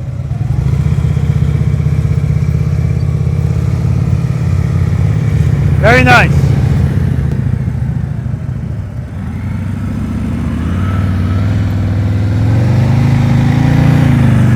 Nice. Smooth stop.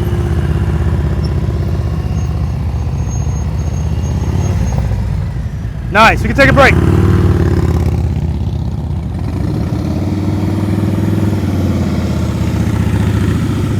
All right, smooth stop. You can take a break.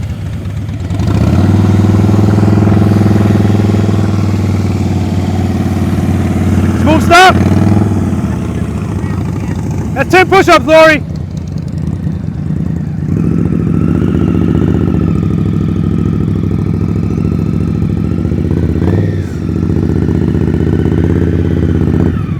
Nice, you can take a break. Lori had a trust and believe moment. She didn't trust and believe though. All right, smooth stop. You can take a break after that.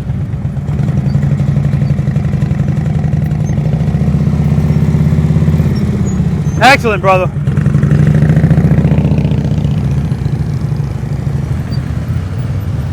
All right, smooth stop. Take a break. Breeze feels nice. Very nice, very nice. All right, good job. Smooth stop, you can take a break.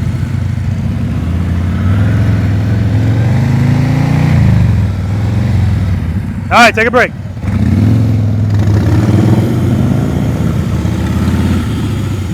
Smooth stop.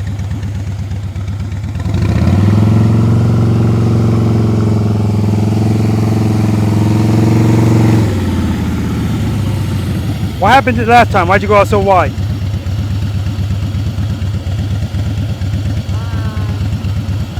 You just turned the handlebars late, that's all. Oh, I was late. That was it. Handlebars? You turned late, and then when you saw you had to lean, you started to, and then you said, I don't trust and believe. Foot down. Right. But you were good. I just stick my feet out and I actually do it. That's why I get myself on film. And Good job. All right, guys. They're going to take a quick break. You guys are not going to realize it because it's just going to end up right where we're going next. Exercise number 5, single serpentine. Any questions on right turns, left turns from a stop? Couple of things. Rich was pop locking. He was mechanical bull in his motorcycle, right? Again, if we drag that brake and just hold it consistently, smoothly, it'll be smooth. Rich was going like this. But here's the beautiful thing. The situational awareness, I love to see it. You did it as well. You're making the turn, Rich was making the turn, and he knew that his saddlebag was going to hit that cone if he kept the handlebars turned. He straightened out and went right back into the turn. Beautiful. And you did the same thing because you actually hit the cone before, so you made the correction. Guys, I love to see that kind of stuff, man. And believe it or not, I prefer to see stuff very imperfect and watch you work through it, right? Because that's how we learn, you know? It's the same way in life. If you go through life with no bumps, you really don't have any life experience. And when something happens, you're going to be screwed. But somebody that's gone through some stuff, they're going to probably be all right because they're not going to panic. They're just going to deal with it, all right? Same thing on your motorcycle. That brings us to exercise number 5. And I told you guys, now we're going to lean. Now I want to see some lean. I also told you guys earlier that this is the exercise that if you are emergency braking and you don't have enough space to stop, if you can get your speed down to the speed that will allow this, boom, it becomes a tool in your tool chest if you have the presence of mind to do it. And you're not going to have that if you don't practice. So that's what this is all about, man. Practice, practice, practice, practice, practice. Okay. Very important exercise for that reason. Also, you need to be comfortable manipulating your motorcycle, showing who the boss is, right? So the good thing about this exercise is, yeah, baby. I want lean. I don't want you going too slow, because if you go too slow, you can't lean. But I don't want you going too fast either. And every practice session, I get that person that thinks this is a ski slalom, and they're going to go through like this. And that's not the exercise. Remember, 98% of the motorcycle riding community can do this because all they do is go straight and make slight turns. We're turning and leaning, turning and leaning. See how wide my motorcycle is? I want you to be wide. See where this cone is relative to my motorcycle? My motorcycle is not here, it's here. I want you to stay wide the whole way down. You guys are going to be coming this way. If you stay wide, it's going to force you to lean, right? Now, when I do this exercise, I do it brakeless. If my speed is good, I just try to maintain it with the clutch. Boom, boom, boom. But I'm still covering the rear brake because every now and then I'll find myself going a little too fast. Quick correction, right back where I need to be. All right, so I'll tell people to start wide, and they'll start wide, and as they go down, they start narrowing out, hugging my cones. Don't hug my cones, okay? I want you to keep your head and your eyes straight ahead. You're going to be looking right here at me or that camera, one of the two. Your head and your eyes are good. I was just telling Tony, man, you're like a new man, man. Just outstanding, man. So I'm very proud of that, man. 14 to 78. Yeah, you better be better. All right, any questions? All right, let me run through it. I'm gonna keep my eyes, I'm gonna do it going down and coming back. But I just want you guys to go straight through, come around. Maybe we'll do it twice and then we'll move on.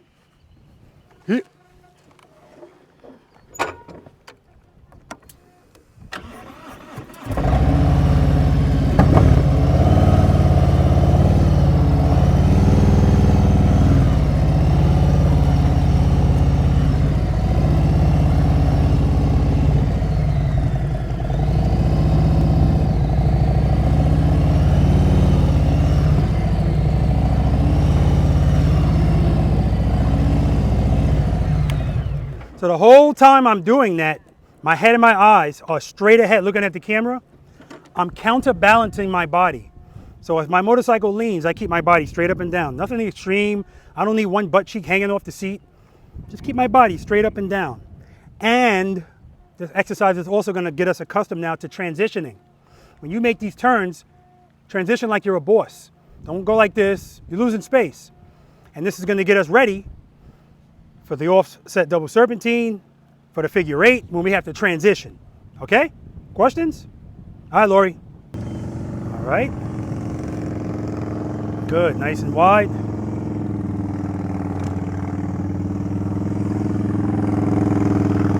Very nice. Nice, Lori. And if you watch Lori on the videos, they practice with the hockey puck little cones. So now, so like right here, you're hitting cones. Go out wider. Wider. This is the benefit of practicing with taller cones because you have to be aware where those bags are. Finesse started out really wide. Nice.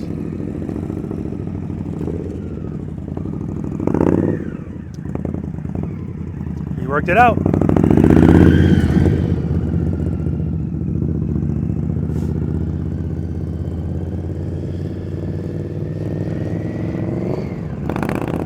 Rich is looking at every cone.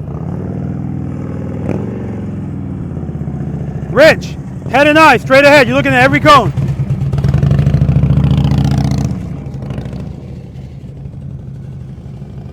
Nice and wide. Everybody started nice and wide. Look at this. That bike looks so good, man. I mean, yes, I like batwing fairings, so that's part of it, but the paint scheme.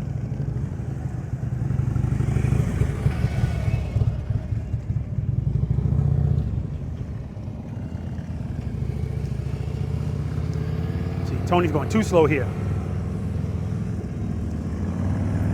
He's working it out. 30, 40. That's 40 push-ups. 40 push-ups. Start on that side, Lori.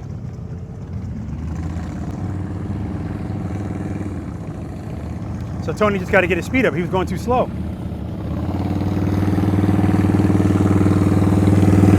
Good. This is a fluidity exercise. Nice and smooth.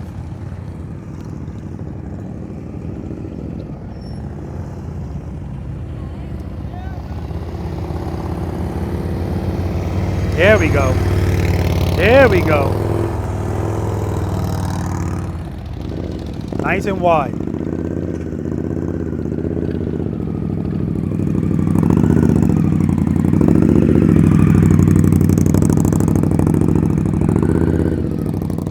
Very nice. All right, let's look at Richard's eyes. Good. Head and eye, straight ahead. Good.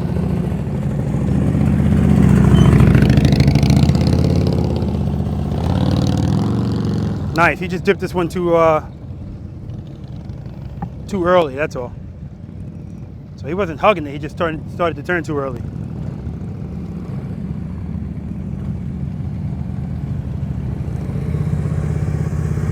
Nice. Nice. Nice. Very nice.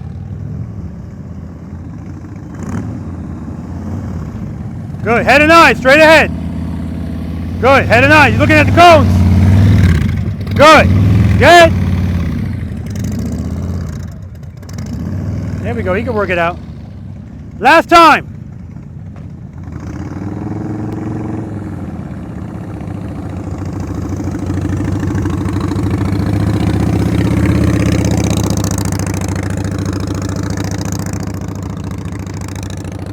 Very nice.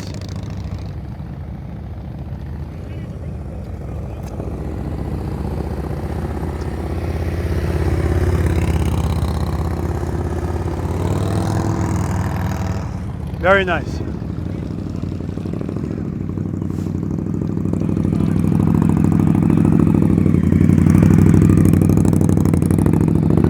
Whoa. Yeah, I like it. Finesse is going out really wide, but it's forcing him to have to slow down to make the next cone, but he's still leaning. He's not slowing down so much where he can't lean. Excellent. Good. Good head and eyes, Rich. Big difference. Look at his head and his eyes.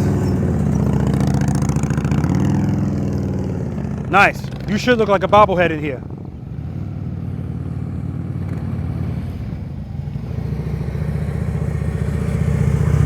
All right, a little fast here, but he's good. Oh, look at the confidence, babe. Look at the confidence. Oh, it looks good on all of us. Good.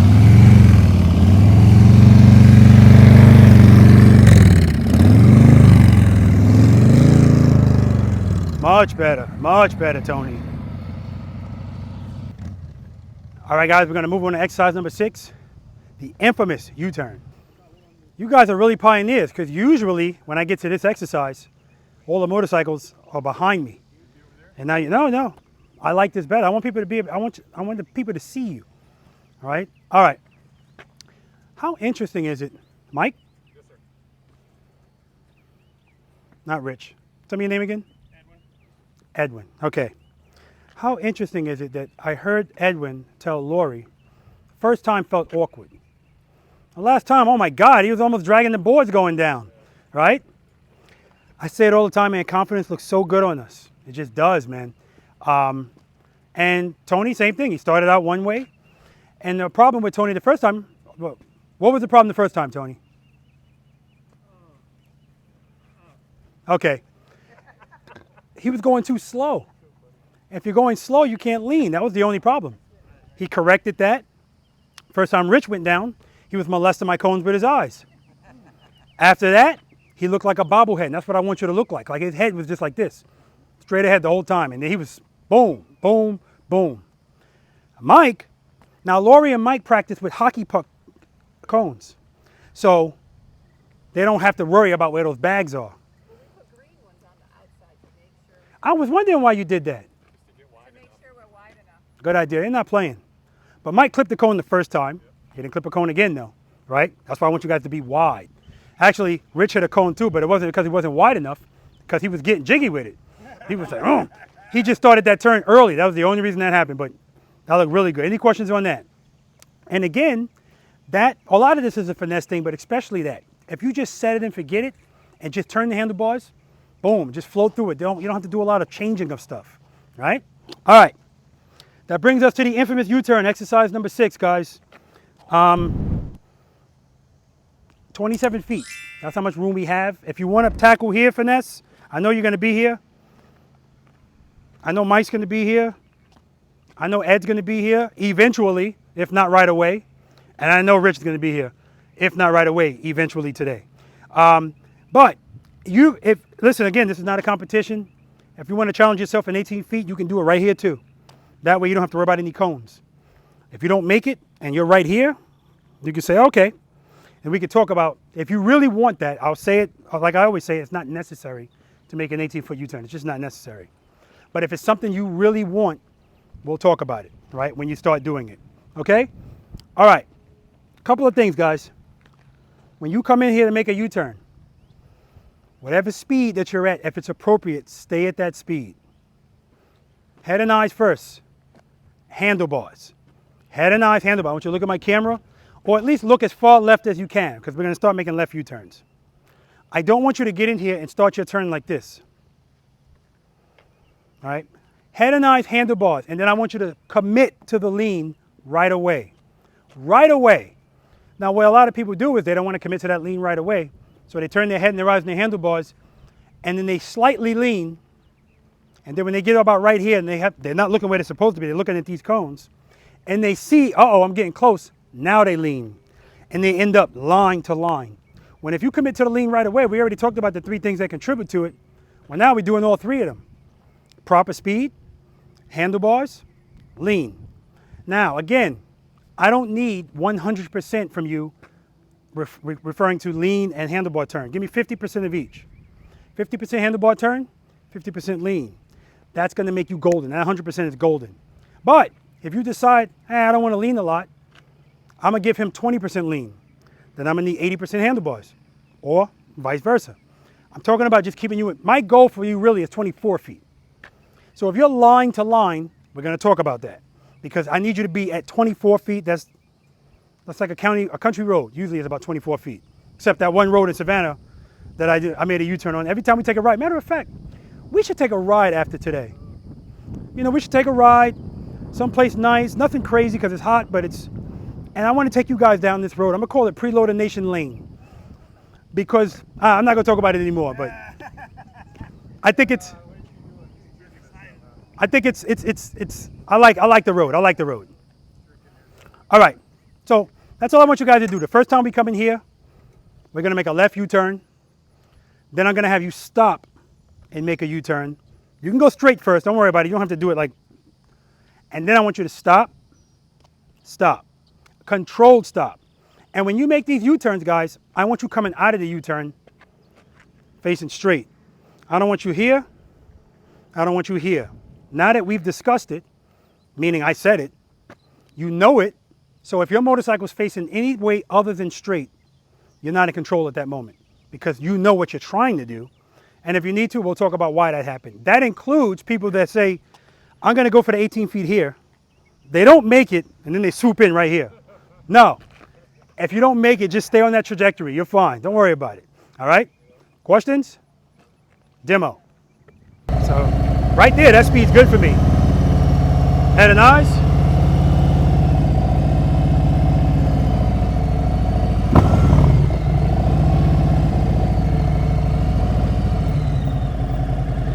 Smooth stop. Head nice.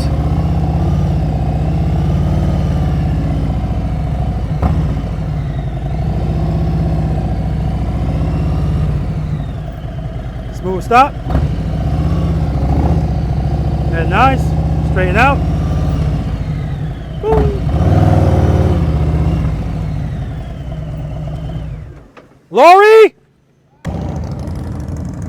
Head nice. No head nice. No head nice at all. Head nice, Lori.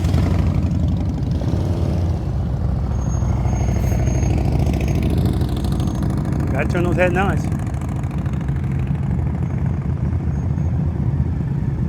Good. Mike just had some variations in his speed. He didn't lean right away.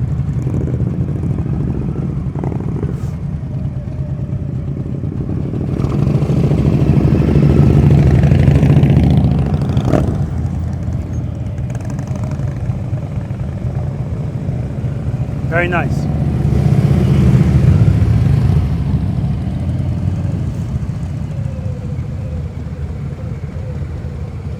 Very nice.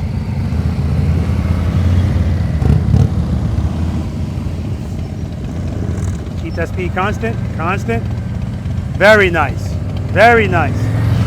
Head and eyes, Lori.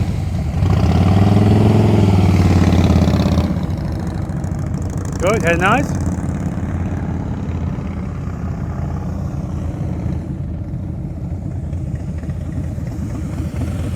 So now you're slightly turning your head, but you're looking down like this. I want you looking over here, okay? But good job. Looks good.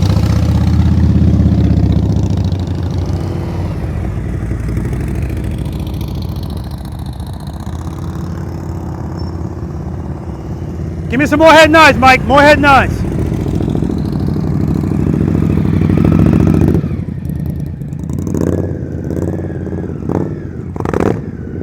Trust and believe, baby.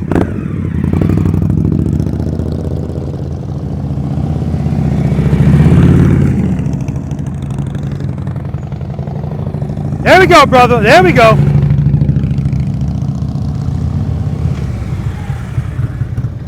Now Ed's gonna feel compelled to do it because his army buddy did it. Oh, no, no! Once you're coming out that U-turn straight. So what he's doing is he's starting out. As soon as he goes to make the turn, he slows down.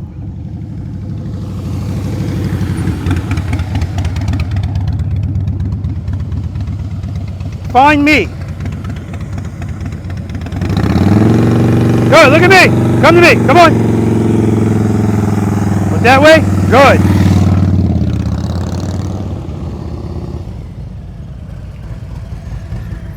All right, find me.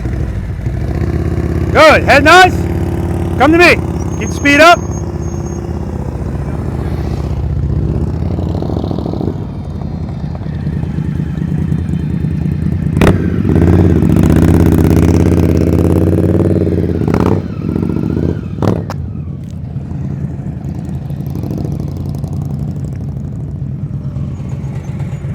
Looking good, Rich, looking good.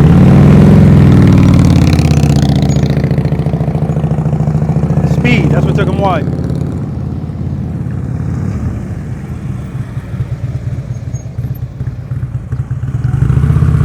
Good. Very nice.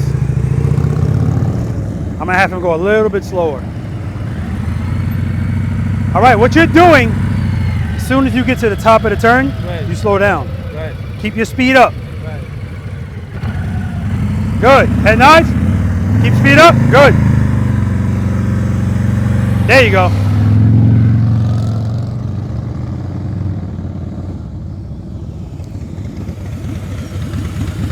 Come to a smooth stop over there. Right turns next. Find me. Good.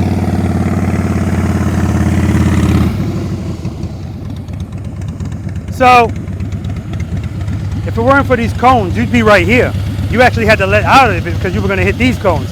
That was going to be about about 19 feet. Excellent, Lori.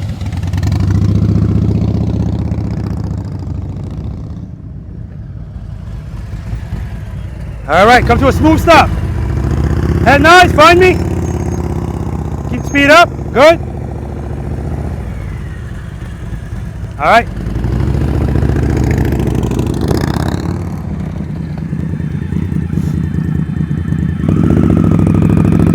Commit. Yeah, you commit late. All right, good. Right turn's next.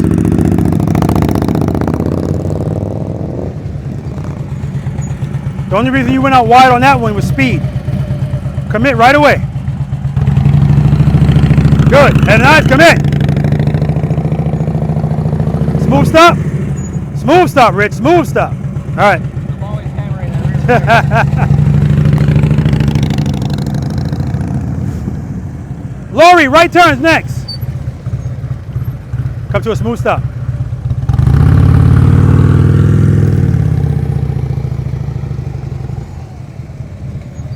Yeah, I was going to tell you next time you came through, I was going to have you slow down just a little bit because when you get into the U-turn, you pick up speed and it pushes you out wide. And now you're right here. Good.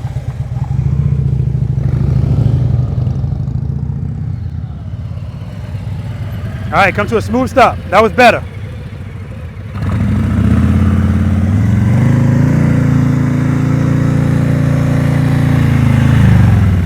All right, watch that preload. You don't need it too high, okay? All right.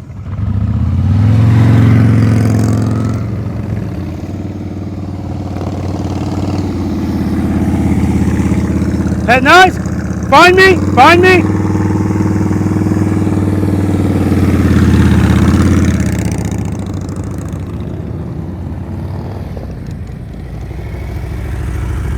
Good. Find me.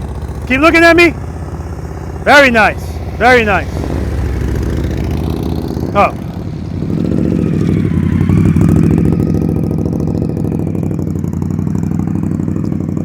Very nice.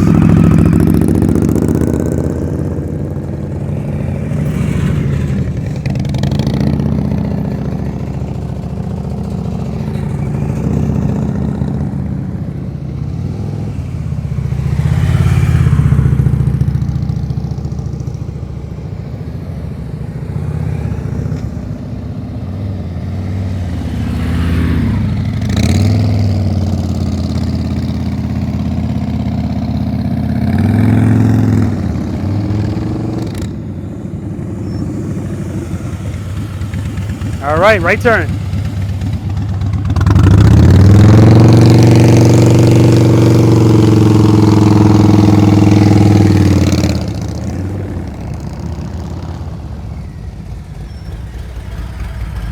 So when you start, make sure you keep that speed constant the whole time.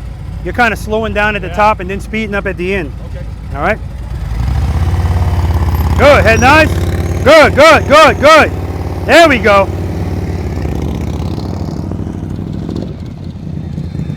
It's smoother when you keep everything the same. I'm looking at the blue flake on this Indian Scout. Nobody ain't stopping yet. All right, straight through.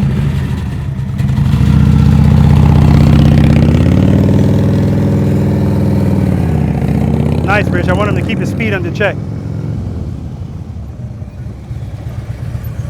All right, straight through.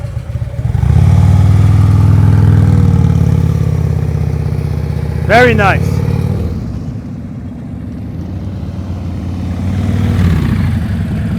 All right, straight through. Nice head and nice. Nice. He's still slowing down, but he's got a lean, so it's not too slow. Okay, you're getting to the top of this U-turn and you're slowing down a lot, so that you're almost straight up. So give me a little bit more speed, lean the bike over. Come to a smooth stop. Head nice. Good, good, good. Good job, you can take a break.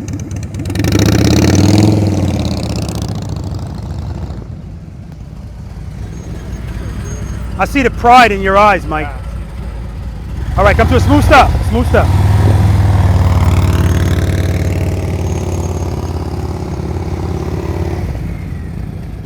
See, and that happened because you didn't commit to the lean right away. first world problems.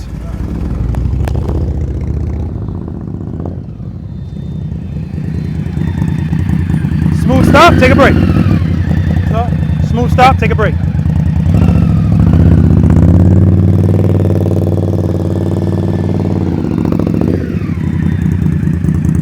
You guys were the only couple missing yesterday at my house. Yeah, I didn't know they were stopping by. I saw the video though. Well, you could. Oh, you put a video out? I saw the video one put out. I didn't even see it. It was killing him. He couldn't record the Indian. Killing him.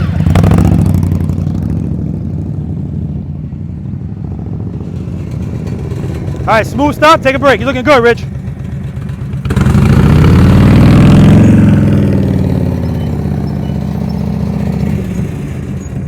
Nice. Nice and smooth.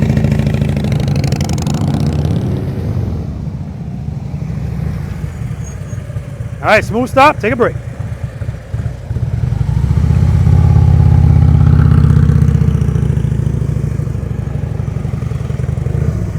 Nice.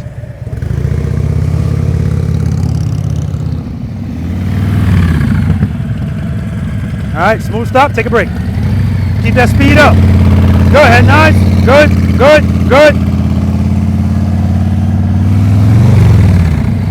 That's your best U-turn of the day, man, because you didn't change anything. It was just smooth the whole time. Good job. All right, guys, figure eight time, exercise number 7.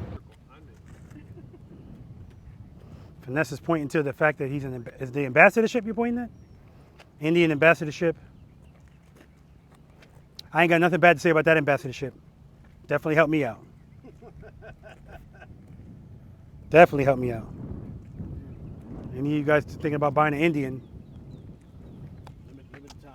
Yeah, limited time. The ambassador's giving out $500 gold tickets, gold cards. All right. Any questions on the U-turn?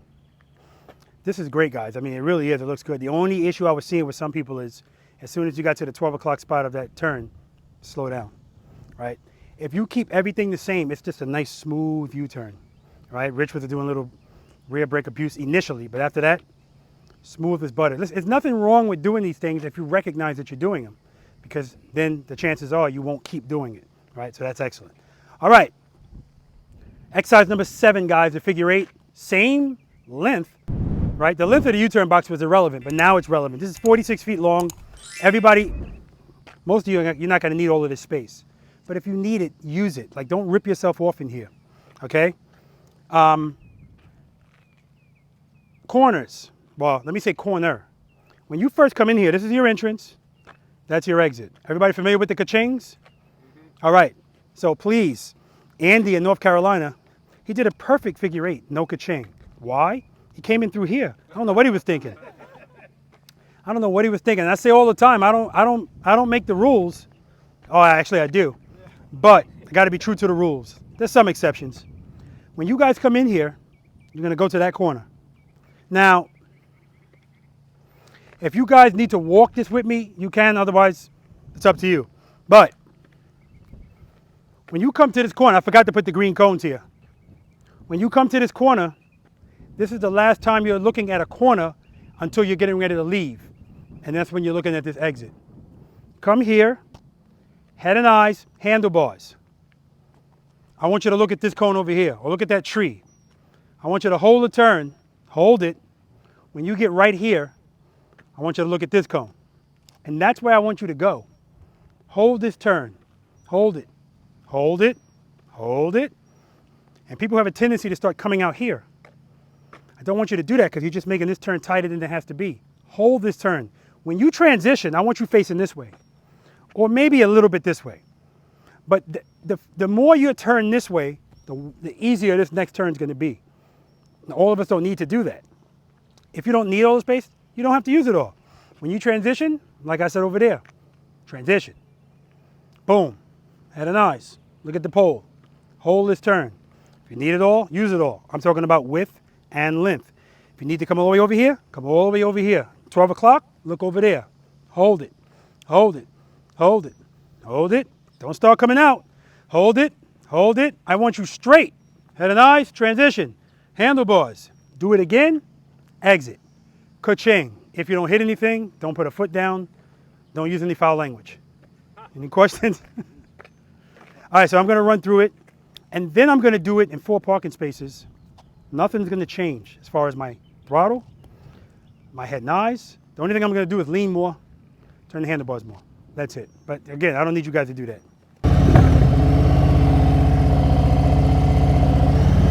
All right, so as I come in here, head and eyes, hold this turn, hold it, hold it, hold it, hold it, transition.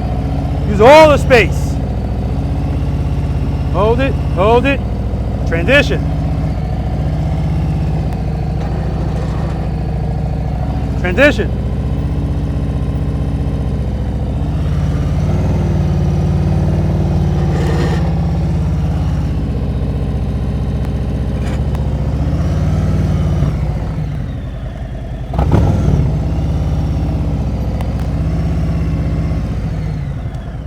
All right, let's do it. Lori said this is her favorite exercise.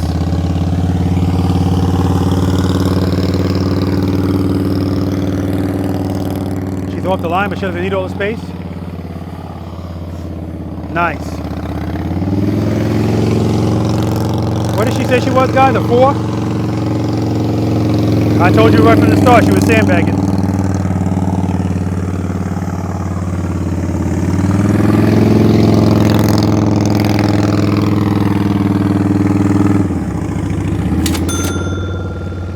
Beautiful. And Mike is always smiling. You can see the pride that he has in his wife's progress on that damn motorcycle. She's just excellent. 12 weeks she's been riding the motorcycle. Very nice.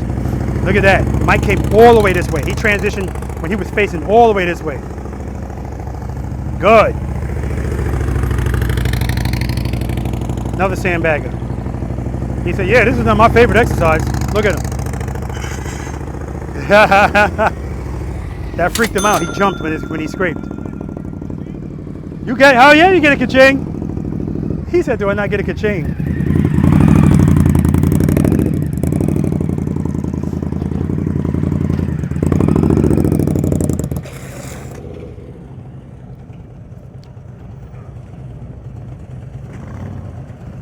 You need help with that, man?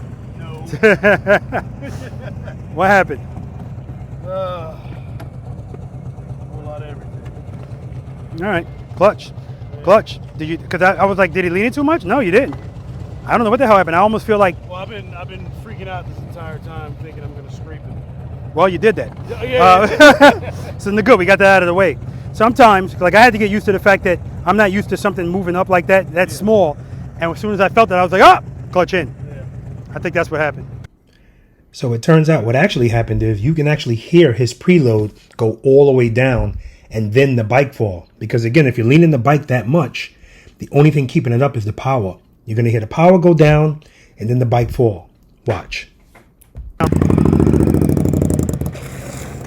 Right there.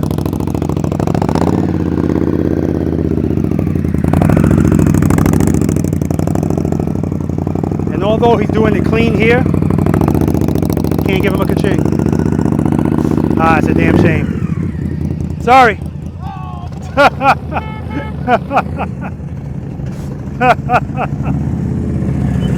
I'm so sorry. You can't drop it in there and then do it and get a ka-ching. You got to start all over.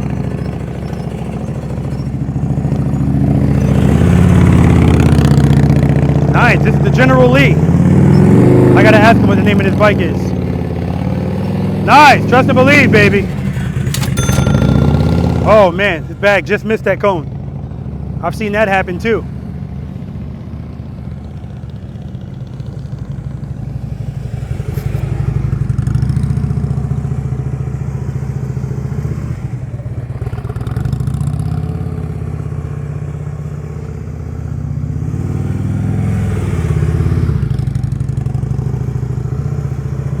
Good, good. He just got this bike this weekend. Coming off of a Dyna. Excellent, Ed.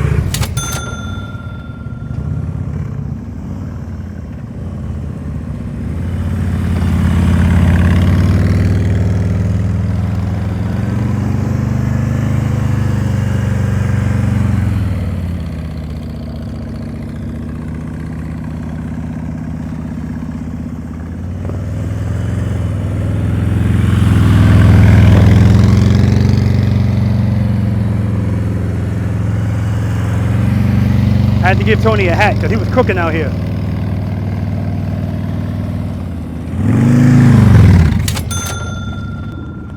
I'm having them come in a different way, but it's still the same, going to the right.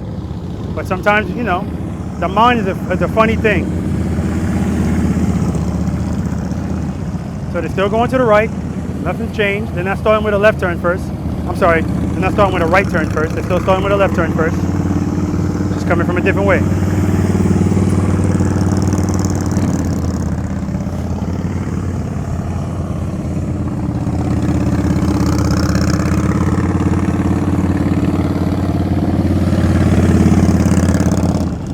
And I had to give Lori some sleeves too. She said I got sunscreen or whatever the hell. No, it's no comparison to these sleeves that are SPF protected. They keep you cooler. And I got a link for them in my description section, guys, from Amazon. And I swear by them, they're awesome. I got them in all different colors.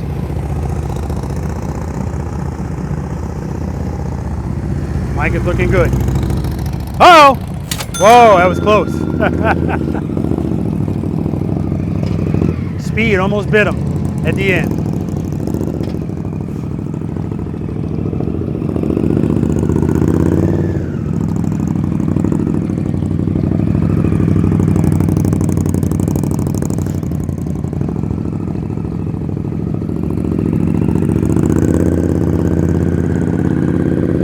All right, Finesse, now you get it.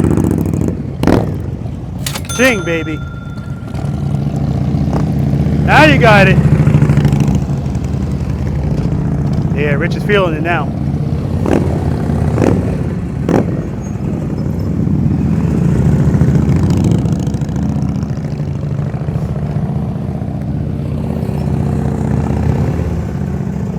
Very nice. Look at the head and eyes. Look at the counterbalancing. Very nice.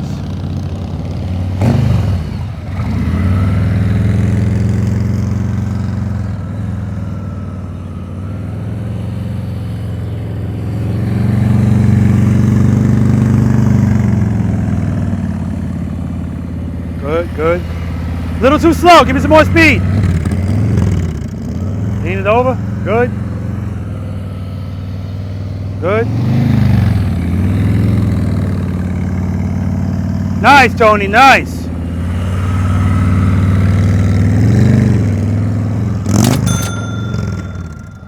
Excellent, guys, excellent. All right, guys, exercise number 8 coming up. Offset double serpentine, and just like this exercise, at no time should your handlebars be straight in this exercise. All right, guys, this is the first time in preload. You guys are pioneers, again.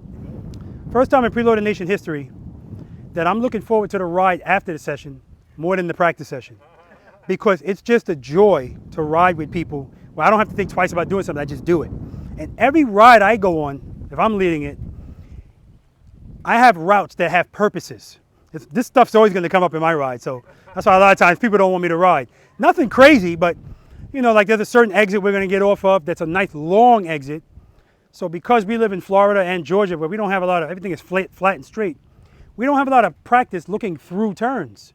That's why going to the Dragon, that's the part I love the most. It allows me to practice looking through turns.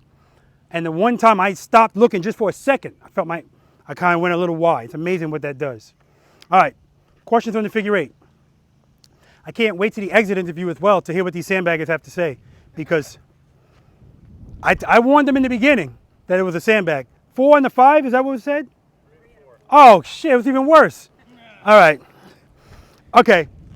Welcome to exercise number 8, guys. Offset double serpentine. This is not going to be a problem for any of you guys based on what I've seen. Disregard the green cones. That's for people that this is a little tight for, so they can go around them, but you guys are going to go through the gates. 7 gates. 1, 2, 3, 4, 5, 6, 7. Entrance, exit. All right. See how my motorcycle's facing? This is how I want you guys to come in. And as soon as you come in, exercise number 5, I want you to come in here and dip this motorcycle to the right. I want you to come all the way over here. Head and eyes, look at that gate.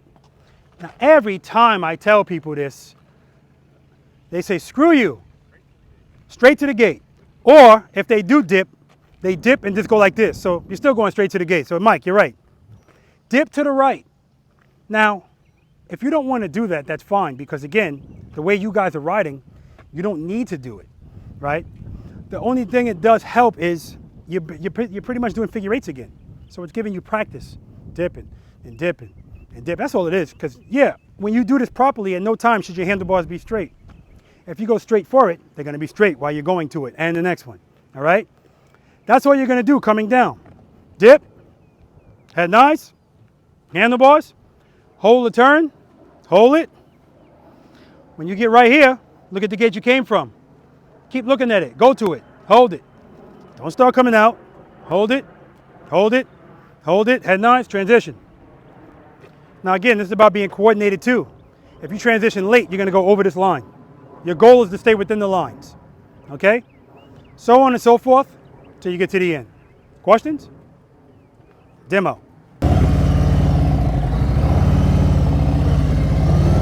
And nice, hold it, transition. Hold it, transition. Transition. Transition.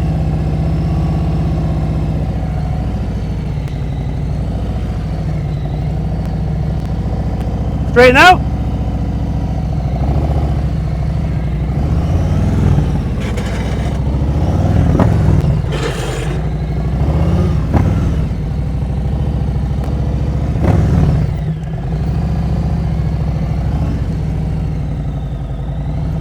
That just reminded me of something. When Mike was doing the figure eight, his motorcycle scared the shit out of him. When he scraped, I saw him go. But he stayed with it. It surprised him. And then he said to me, do I not get a ka-ching for that? You damn right you get a ka-ching for that. Finesse, man, I'm so sorry. It was almost like Andy. You drop the bike, get up, do it perfectly, but no. No ka-ching. You got to do it right from the start, man. We're not taking nothing away from you, though. Hi, Lori. Now, guys, I've seen Lori and Mike do all of these exercises. That's why I knew they were sandbagging right from the start. She's been riding 12 weeks, guys. And this is and she started out doing this right away. Like this, everything, Preloader Nation is what she knows. That's all she knows, and look at her. Just beautifully done. Look at Mike still smiling. That's pride, man. That's its pride. Killing it on that heritage.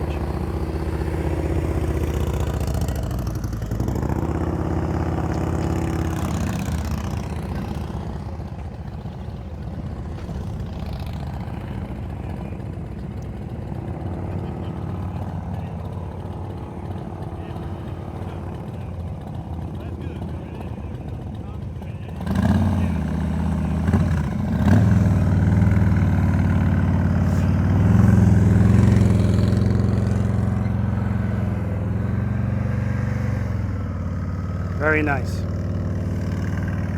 And remember, guys, Tony's riding that fat boy, that big 240 on the back. So I've already done a video on my breakout showing you guys slow speed maneuvers can still be done with that fat tire on the back. Doesn't change anything. Well, you feel it a little bit more as far as having to push that motorcycle over, but the tire is still designed to be lean. The motorcycle is still designed to be lean from the manufacturer.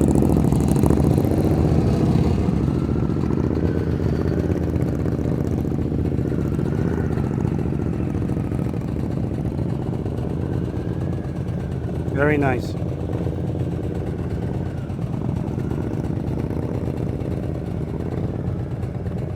Beautiful.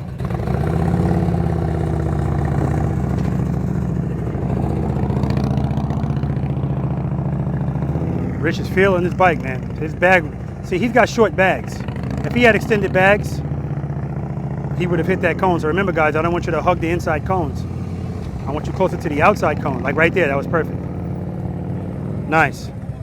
Go ahead, Ed. And Ed just got this bike last weekend. And he's already getting really acquainted with it. See how he's throwing the bike into these turns? Head and eyes. Look at that, head and eyes. His head and eyes are beautiful. We good, or you guys want to do it again?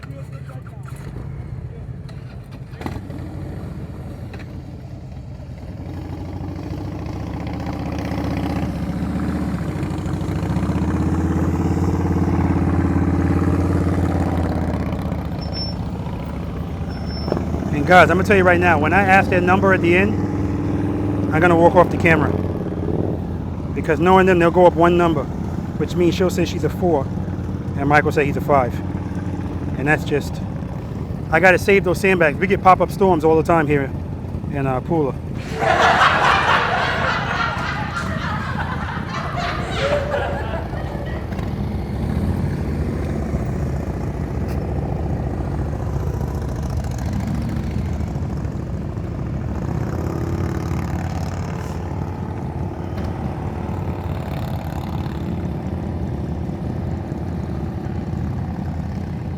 Does it look like a 4 to you guys?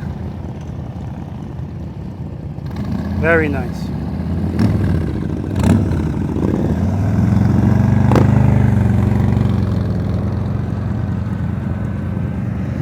And this guy right here, man. You guys get a chance, go back and watch practice session number 14.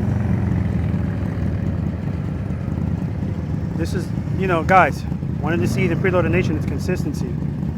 And this is just him being consistent in his mindset of practicing. Oh man, this is beautiful. I love to see it. And this guy right here, Finesse the Challenger. I forget the practice session that he first started out at, but he is leaps and bounds better than what he was. Leaps and bounds. He was on the Challenger, now he's got a Pursuit. He's got the Scout now as well. Confidence is a beautiful thing, man. Look at this, look at this. Rich practices all the time.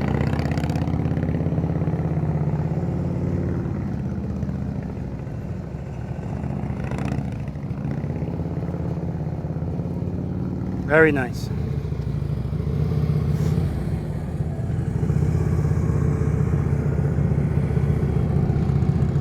I think this bike is perfect for him, man. He looks really good on it. Now, yes, I like batwing fairings. I like lowers. But when you ride those motorcycles, the way he's riding this motorcycle, a motorcycle that looks good to me looks even better. Outstanding, Ed.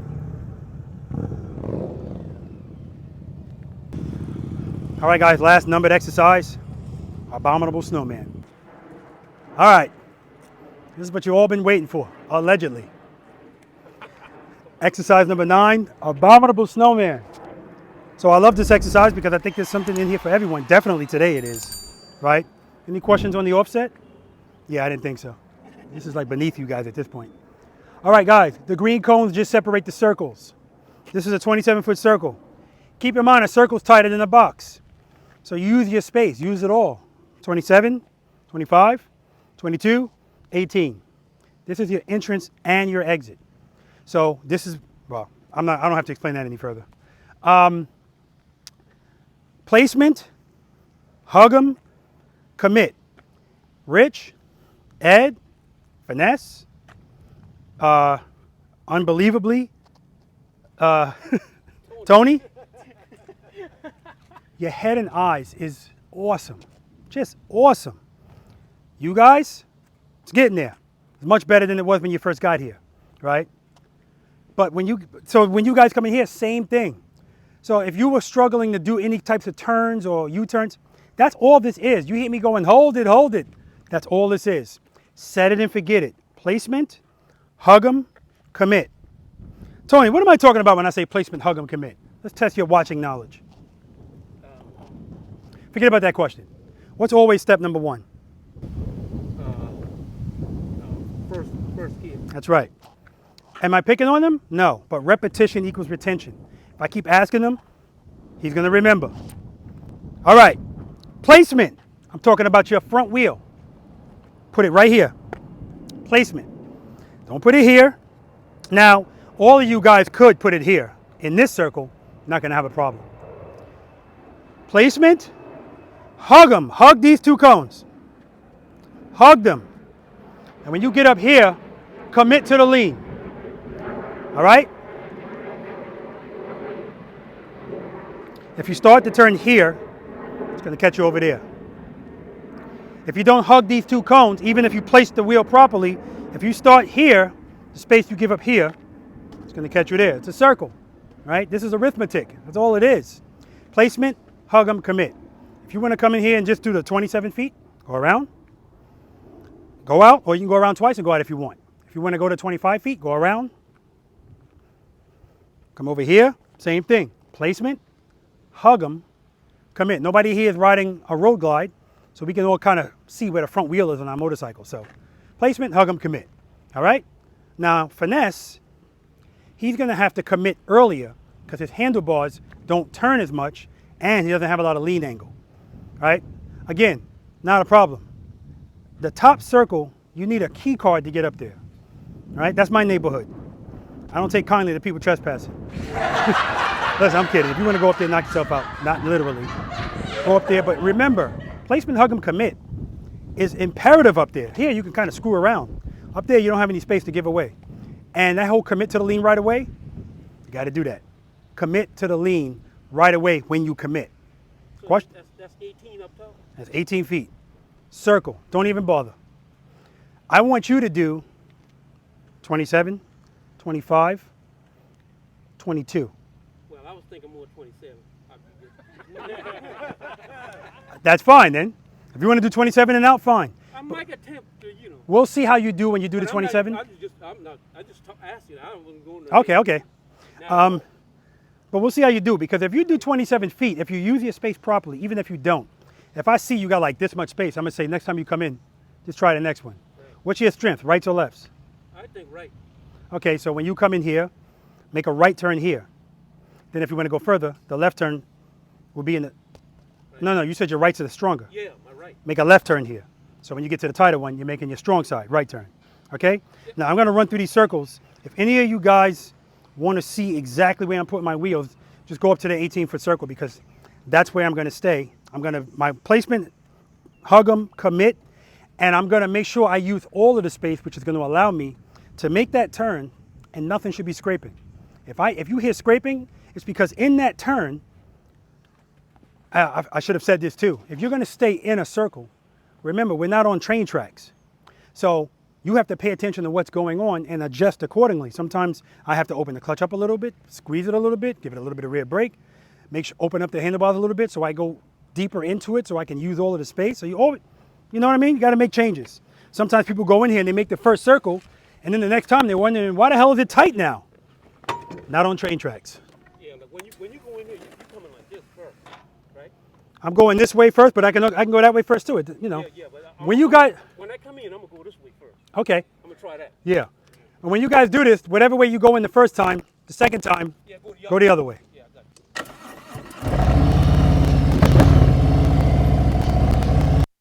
it. Placement, hug them, commit. But this is a ton of space here. Throttle steady, head and eyes up. Placement, hug them, commit. Throttle steady, head and eyes. Placement, hug them, commit.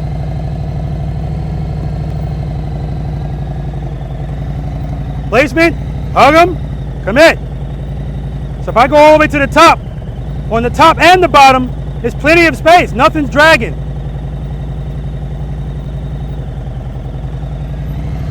When you hear dragging, it's because people are going too fast or... Placement, hug them, commit. Use all the space. All the space.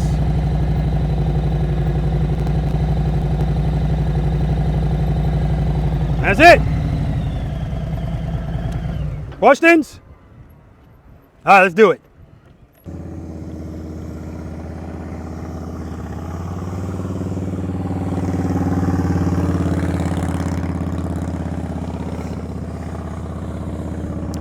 And it's funny looking at Mike from a distance, because he's 6'9". His legs are like 3 feet off to the side of the motorcycle on each side.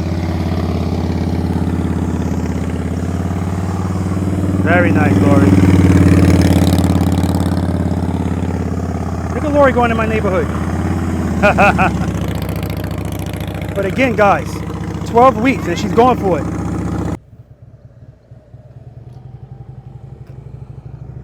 Now, Ed said he was excited about coming into my neighborhood.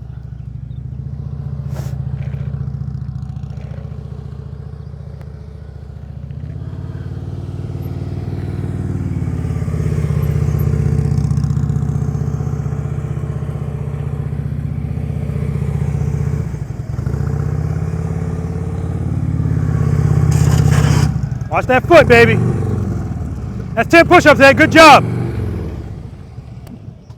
Yeah, he's there. He just got this bike last weekend. I love it, man. Confidence looks good on all of us.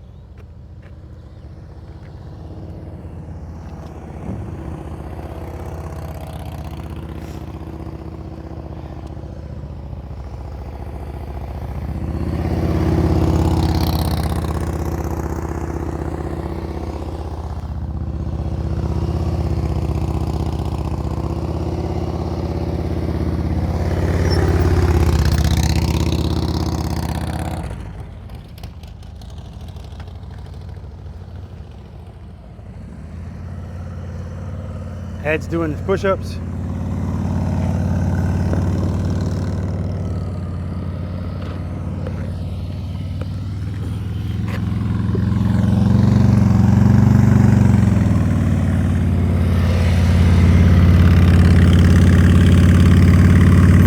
Nice, nice.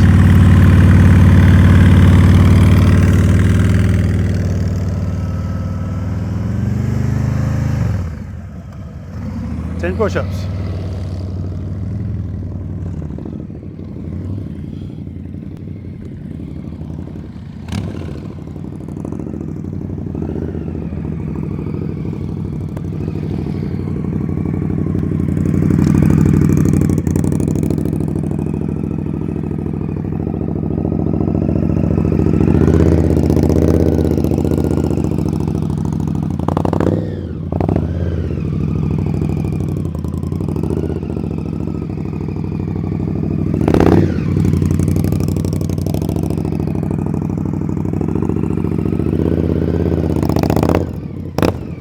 Way too early.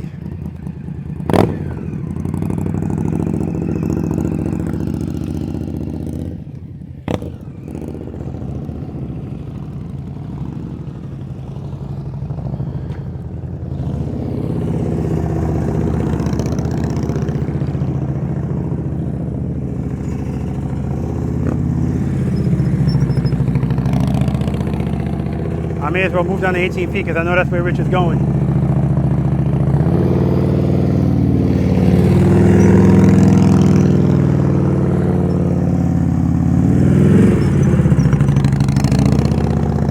Too early, Rich! Too early!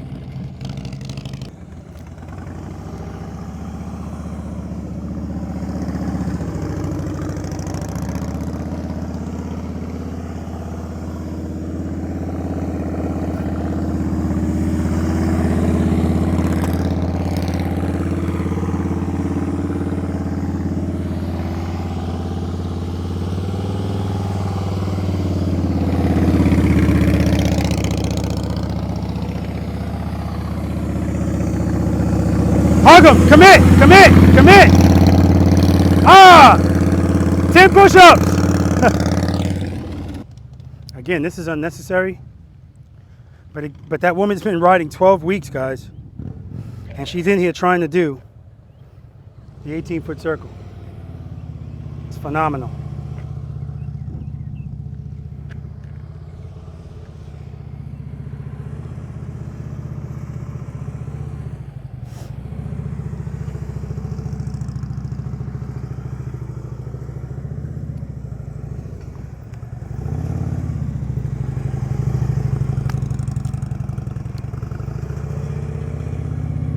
All the way over, all the way over.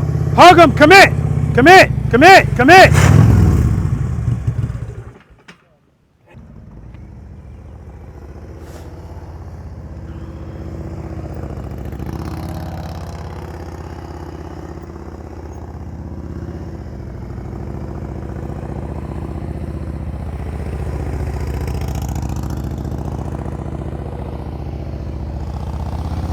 Hug him, commit.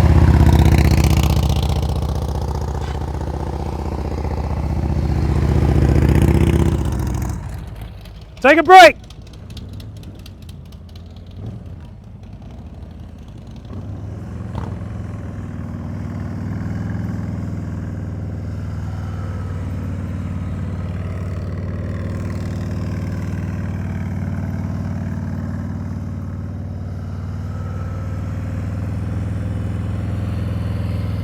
Commit, commit. Good.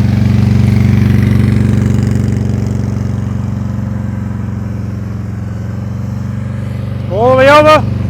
Hug him, commit, commit. Good, go right back out. Go around, go around. Ah, you're good. Take a break, take a break. Take a break.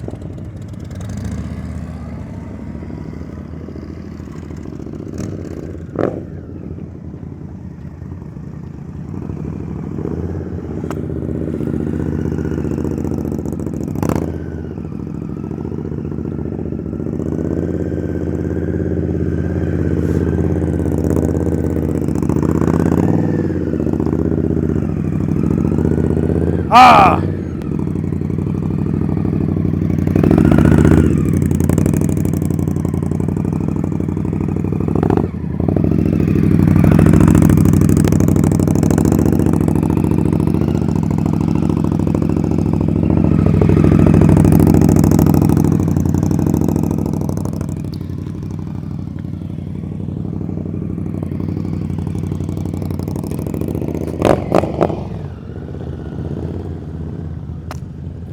Excellent. The bike feels good. I mean, the bike sounds good.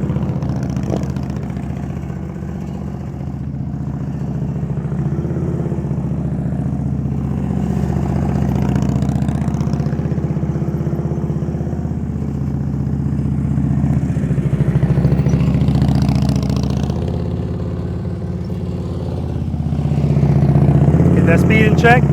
Go, commit, commit. So I thought he was going to correct his speed once he came out of that other circle and came into this one. He slowed down a little bit, but he didn't slow down enough. All right, guys, bonus time. To lean or not to lean.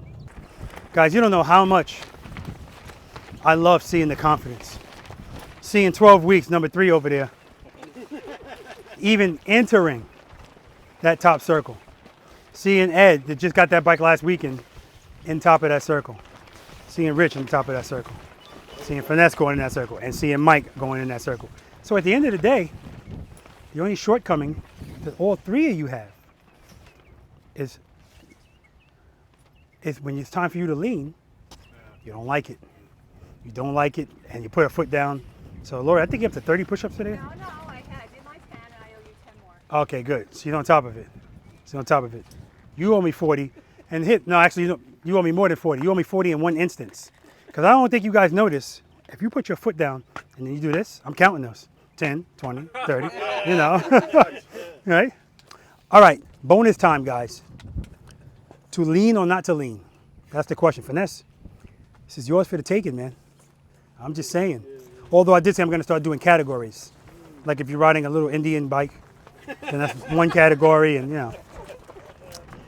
So, are you guys all familiar with this exercise? Yes? No. No. Okay, good.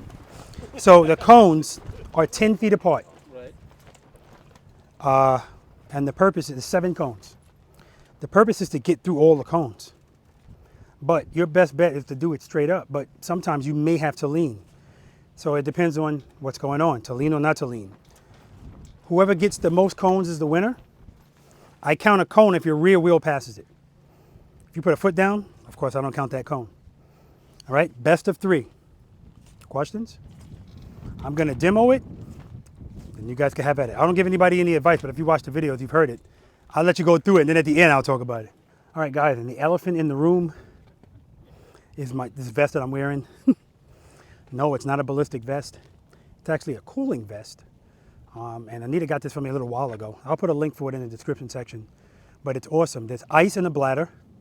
You freeze the ice in the bladder, and then you put it in the vest. You connect the lines, and this is a button that turns it on. So this is battery powered. And what it's doing is it's circulating cool water all throughout the vest. And oh my God, what a game changer, guys. What a game changer. For riding while wearing this, wow.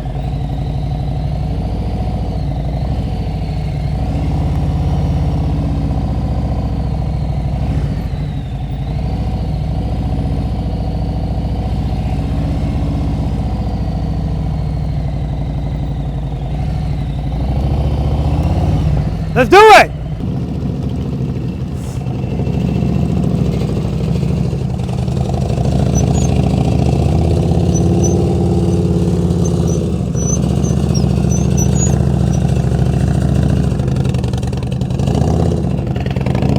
Three cones.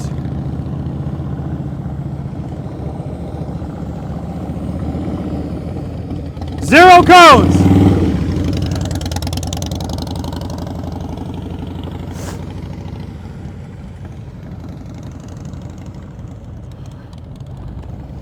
So the vest, it almost feels like I'm wet, but I'm not. It's the cool water.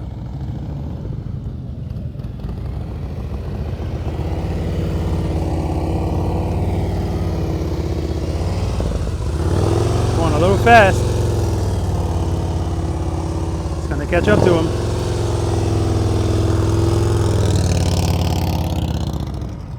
Five cones.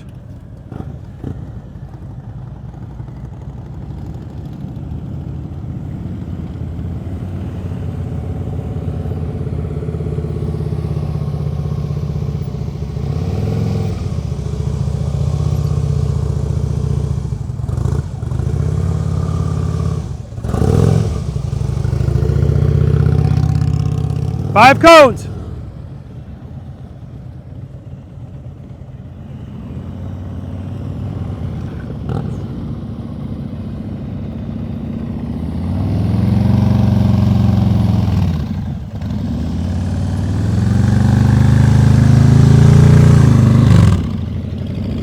Three.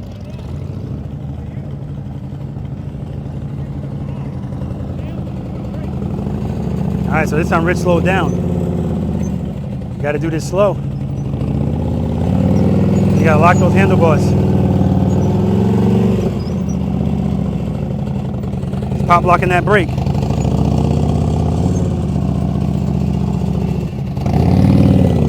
Seven cones. Celebratory horns, I love it.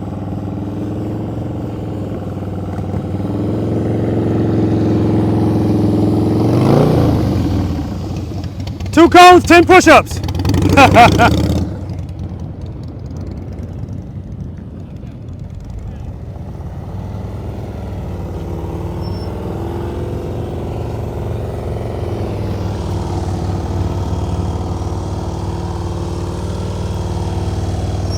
Sped up right there. 7 cones.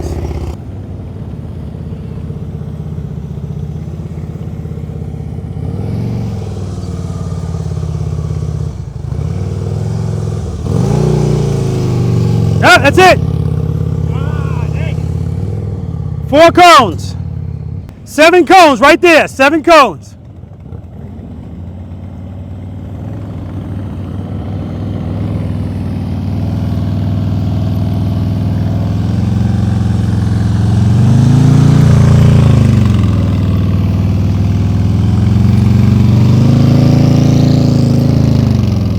Lean it. 7 cones.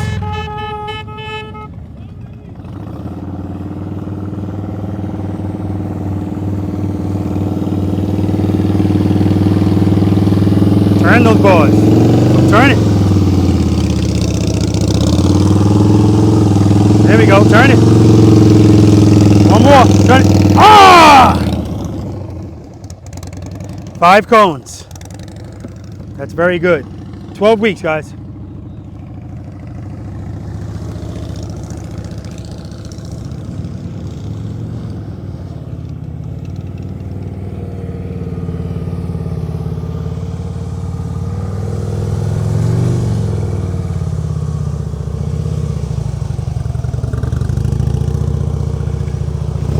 Seven cones, baby. All right, guys. Follow the lead time.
All right, guys, the slow race, where the winner is the loser.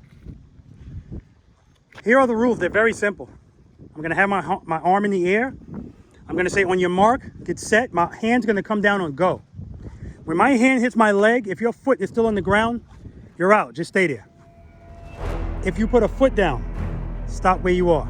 You're out. If you run over any of the lines that are on the sides of you, you're out. Stop right there.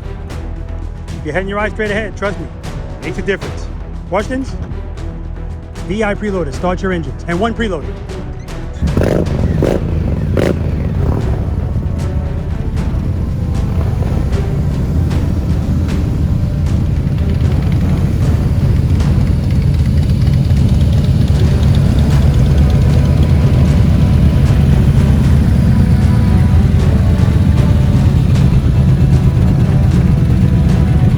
On your mark, get set, go.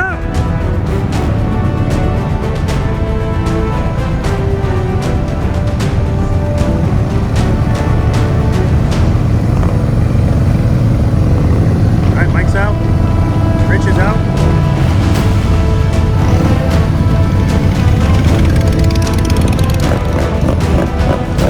Do it again.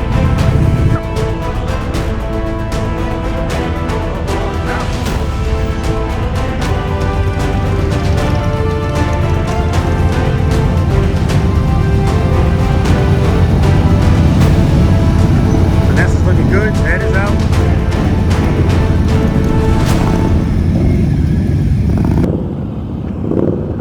Oh, finesse for sitting still, baby. Did you enjoy yourself?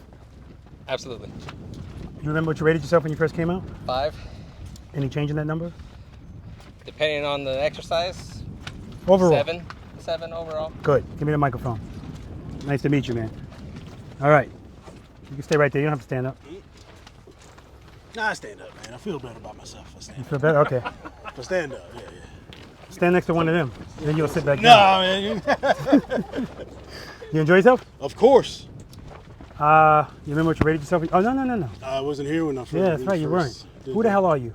I finesse the challenger. It's the same thing on YouTube, Instagram, and Facebook. All right. And what's the challenge? The challenge is. Put you on the spot so you ain't have a smart ass no, answer. no. The challenge is basically I'm challenging all the misconceptions about big touring bikes having to be Harleys, essentially. Oh, okay. I ride Indian motorcycle. I'm also an Indian motorcycle ambassador, and you know, just going out talking to people about bikes and just loving bikes. Okay. So Vanessa Challenger has nothing to do with the fact that you used to ride a Challenger? That was a happy coincidence. Uh-huh. The Challenger is more in correlation to a personality trait.